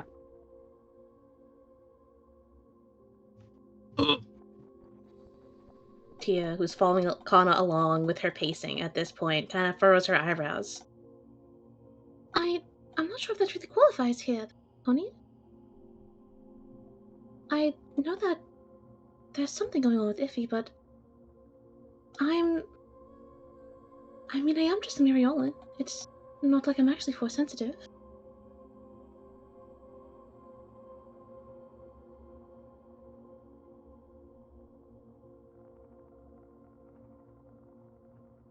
And wait, Connie, what do you mean repercussions? That you're dealing with? Mm. What? She's gonna stop Kana in her fucking tracks, hands on her shoulders. What does that mean? What's going on here? Are you alright? Kana isn't looking at Tia. She's kind of looking to the side with like No, a you're looking hard at look. Tia. No, she's gonna move to fucking meet Kana's eyes. Two can play this game, motherfucker.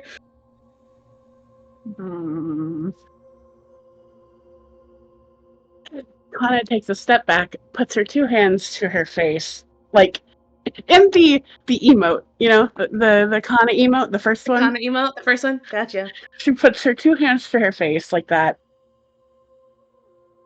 sighs, and puts them down. Okay. So,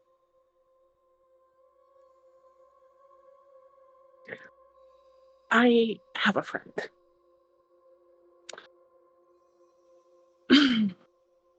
You have a friend. Alright. Yes. We got into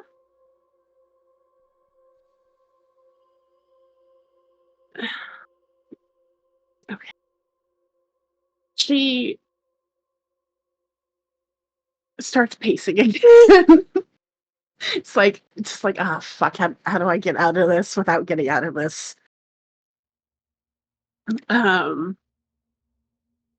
So I have a friend. She's also part of the order. Uh,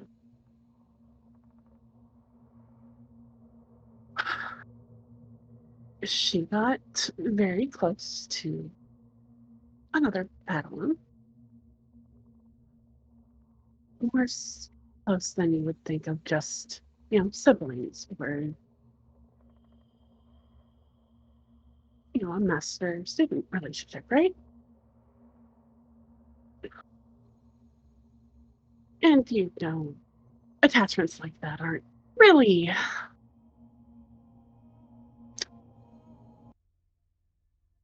approved, accepted,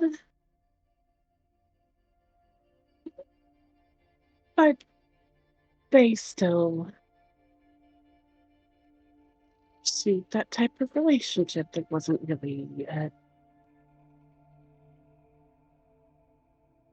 they didn't really name it or anything, but they were close. Just close.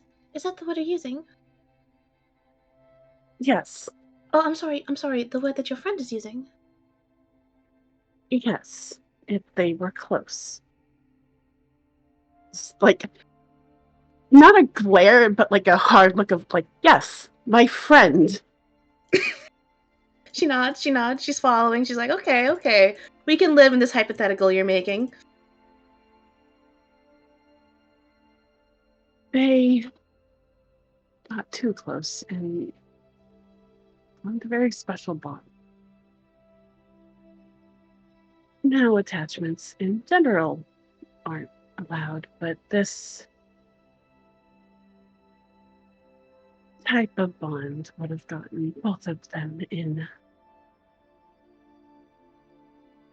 so much trouble. They would have been kicked out. No questions asked. But fortunately, it didn't come to that.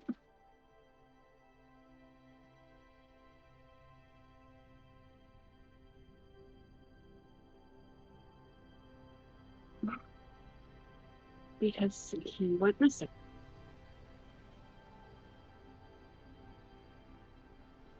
Killed in action.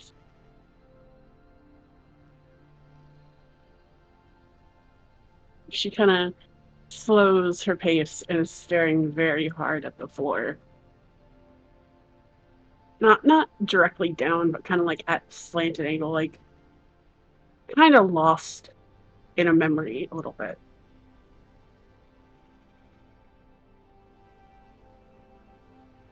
But because of that special bond,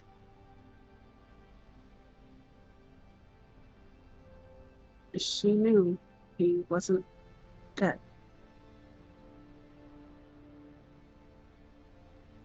He didn't die. Shakes her head.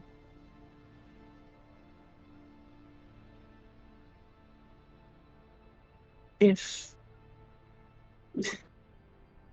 he had perished, she would have had to deal with the repercussions of that too.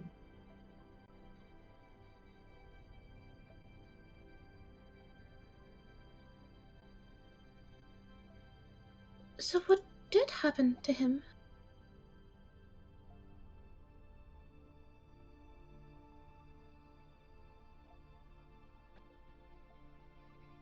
He disappeared. Fell off the face of the world, face of the planet.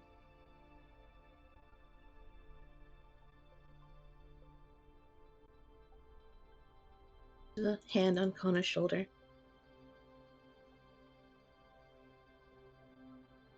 I'm so sorry, Kona. But wait, what are the repercussions that you're speaking of?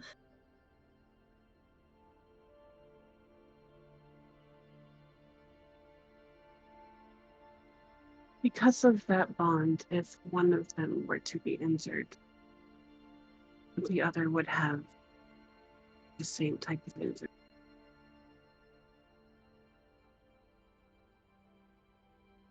The bond makes them stronger, but it's also one of their greatest weaknesses.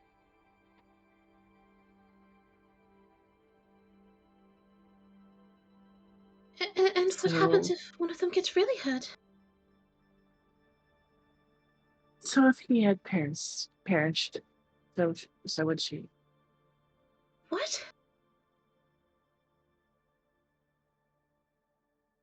Kana has moved her arms across her, like her stomach a little bit.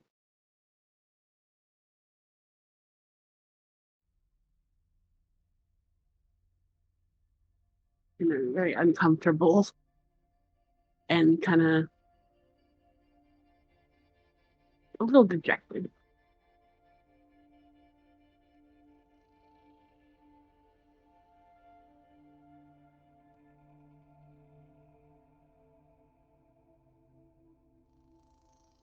Tia she looks a little, like, more green in her cheeks as she kind of looks sick to her stomach. And she turns to, like, face Kana again, directly, hands on her shoulders again. Kana.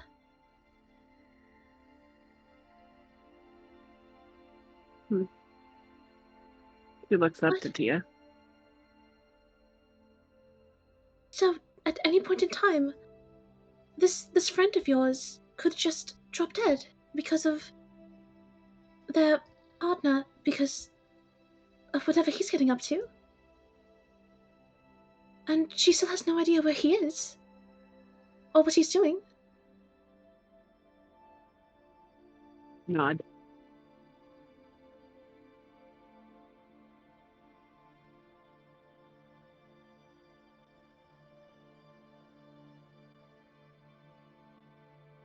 Kana. Tia just. And she looks so worried. And she just pulls Kana in for a hug.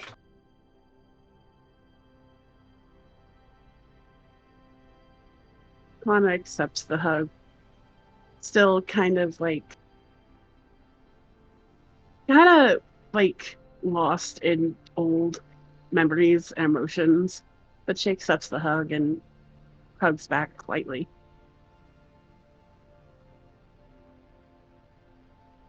Tia.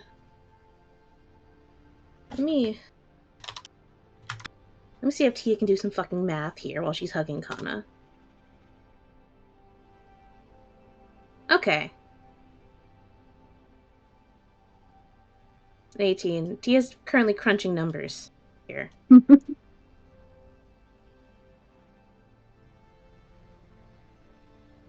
And imagine she stops for a second. She pulls back. Still face to face with Kana. Still very much in her bubble, because still hug, Probably gonna hug again in a second.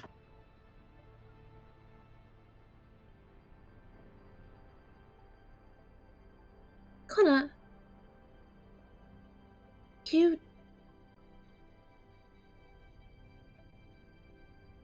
remember when you said you lost someone. I thought they had passed. But he just disappeared on you.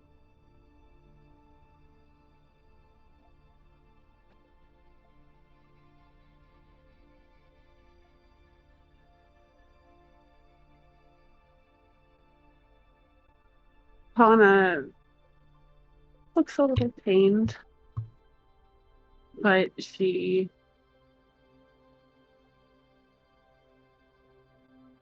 clears her throat and straightens up a bit, trying to like, nope, wash that away. It's like, we're talking about my friend here. I didn't deal with it personally. Tia's not humoring this anymore. This shit's serious. Kana's not looking at her. Tia is crunching the numbers. Because since she fucking got here, there's been some shit going on between Kane and Kana. and he left, got hired by Iffy. This happened about the same amount of time ago. Tia is not liking the math that she's mathing. She just made friends with this fucker.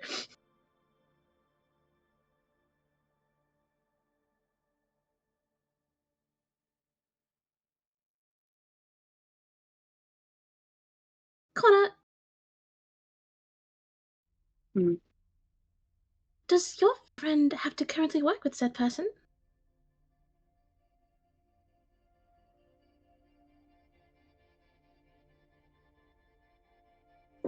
He bites her lip a bit.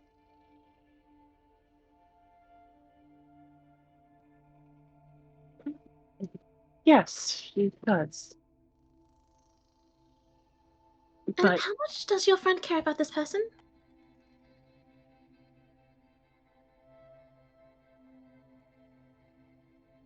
they're still friends. Hypothetically speaking, if, say, your friend's friend happened to come into contact with this person, would your friend be upset if she shot him?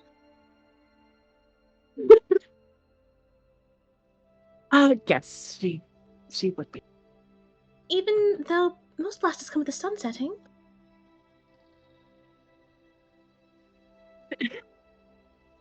He had his reasonings. It's all in the past. Mostly. What happened, happened. And now she just needs to move on from it. I hope your friend and her partner at least had a chance to talk about it. A bit. A bit?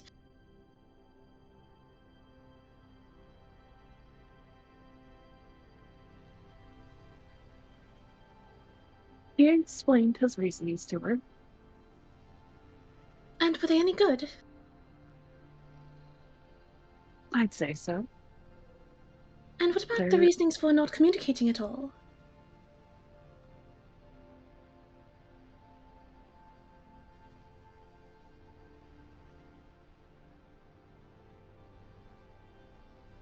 Kana looks a little bit more uncomfortable with that question. Well, he couldn't really contact anyone in the order that would have jeopardized him. And seeing Kana starting to look uncomfortable, Tia backs off. She just reaches in for just another hug, but she was starting to just start to heat up a little bit. You know, the pot started simmering, but she took it off the heat. The boiling starting to go back down. Right, that's not what's important here.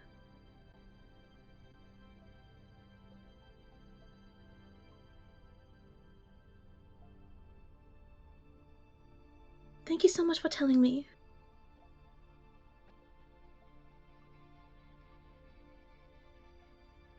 I am surprised you haven't told me about this earlier. It's highly, highly illegal. Tia's going to back off of Kana, hands on Kana's shoulders, and then she's just going to gesture to the entirety of herself.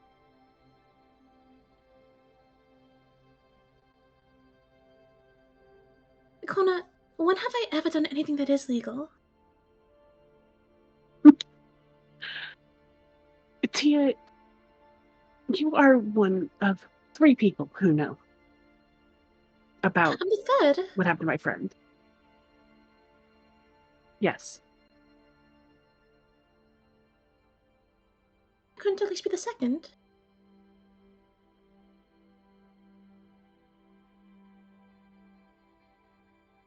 Kana gives a look of really? This is what you're hung up on?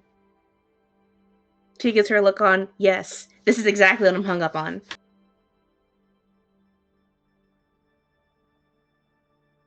point is, don't go spreading that information around, please. Oh, Connie, do you understand how criminals work? You don't go talking about all the crimes that you break. That's not something that really happens. The movies aren't really accurate.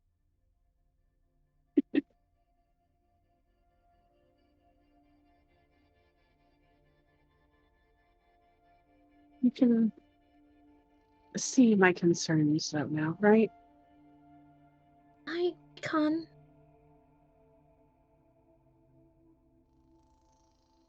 So I do understand. And I am very happy that you did tell me. Even though you should have told me earlier. Just like you told me about Tilda. To be fair, you already knew about it. And But you didn't know I already knew. To be fair, you did know about him in the first place. He was all I could talk about. For a very long time. You just didn't know how it ended. Well, sort of ended. It never really ended. Either way, you still should have told me earlier. But I will forgive you because I do love you. And because I'm taking your second drink. I imagine Kana had already taken a couple sips out of it. She will take it. Eye roll. Hands over drink. She will take another sip. Sip. And she will hand it back.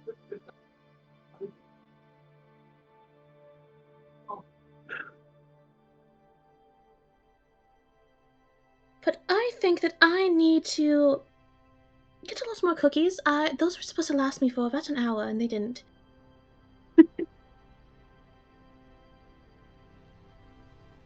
Trying to leave some for the rest of us. I will absolutely not. Eye roll. Yeah, she's gonna start walking. To stop for a second, put the drink down, take the empty bowl, and then just sudden big hug. Almost knocking Kana over, but doesn't. She's going to lean up, press, kiss Kana's cheek. Alright, my dear, I will see you later. And hopefully there's nothing else that we're keeping from each other, because that would be another very tiring conversation that I don't really want to have. I've had enough of those lately. I'm kind of done with them. I can imagine. I'm pretty exhausted myself after that. Pat on top of the head. Get some rest. I got to get back to flying.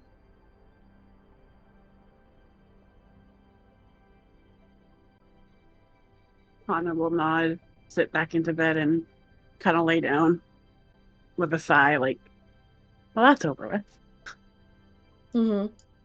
She exits Kana's room, closes the door. Big breath in, slow breath out. Looks across the hall at Kane's door. Contempt. You motherfucker. But she's going to go to the galley and get some more cookies. And then she's going to go back to the cockpit. Because it is getting late. But one day, at some point, she's going to talk to Kane again. It's nice that I've done nothing wrong. For once, everything's turning up, Kane. Had some good mended fences today, but I'm still sad. Just feel an aura of just like contempt from the door for a little bit before she walks away. You'll just mark your fucking days, Kane Utress. We will have words.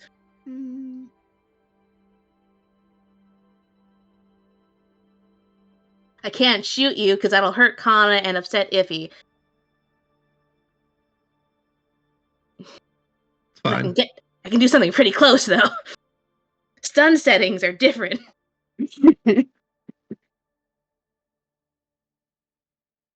Fucking info bomb. That Tia, that fucking Kana lobbed that Tia. Like what? She was about There's to. so many fucking things that was just said. Sorry, go ahead. Mm. Oof. Ow.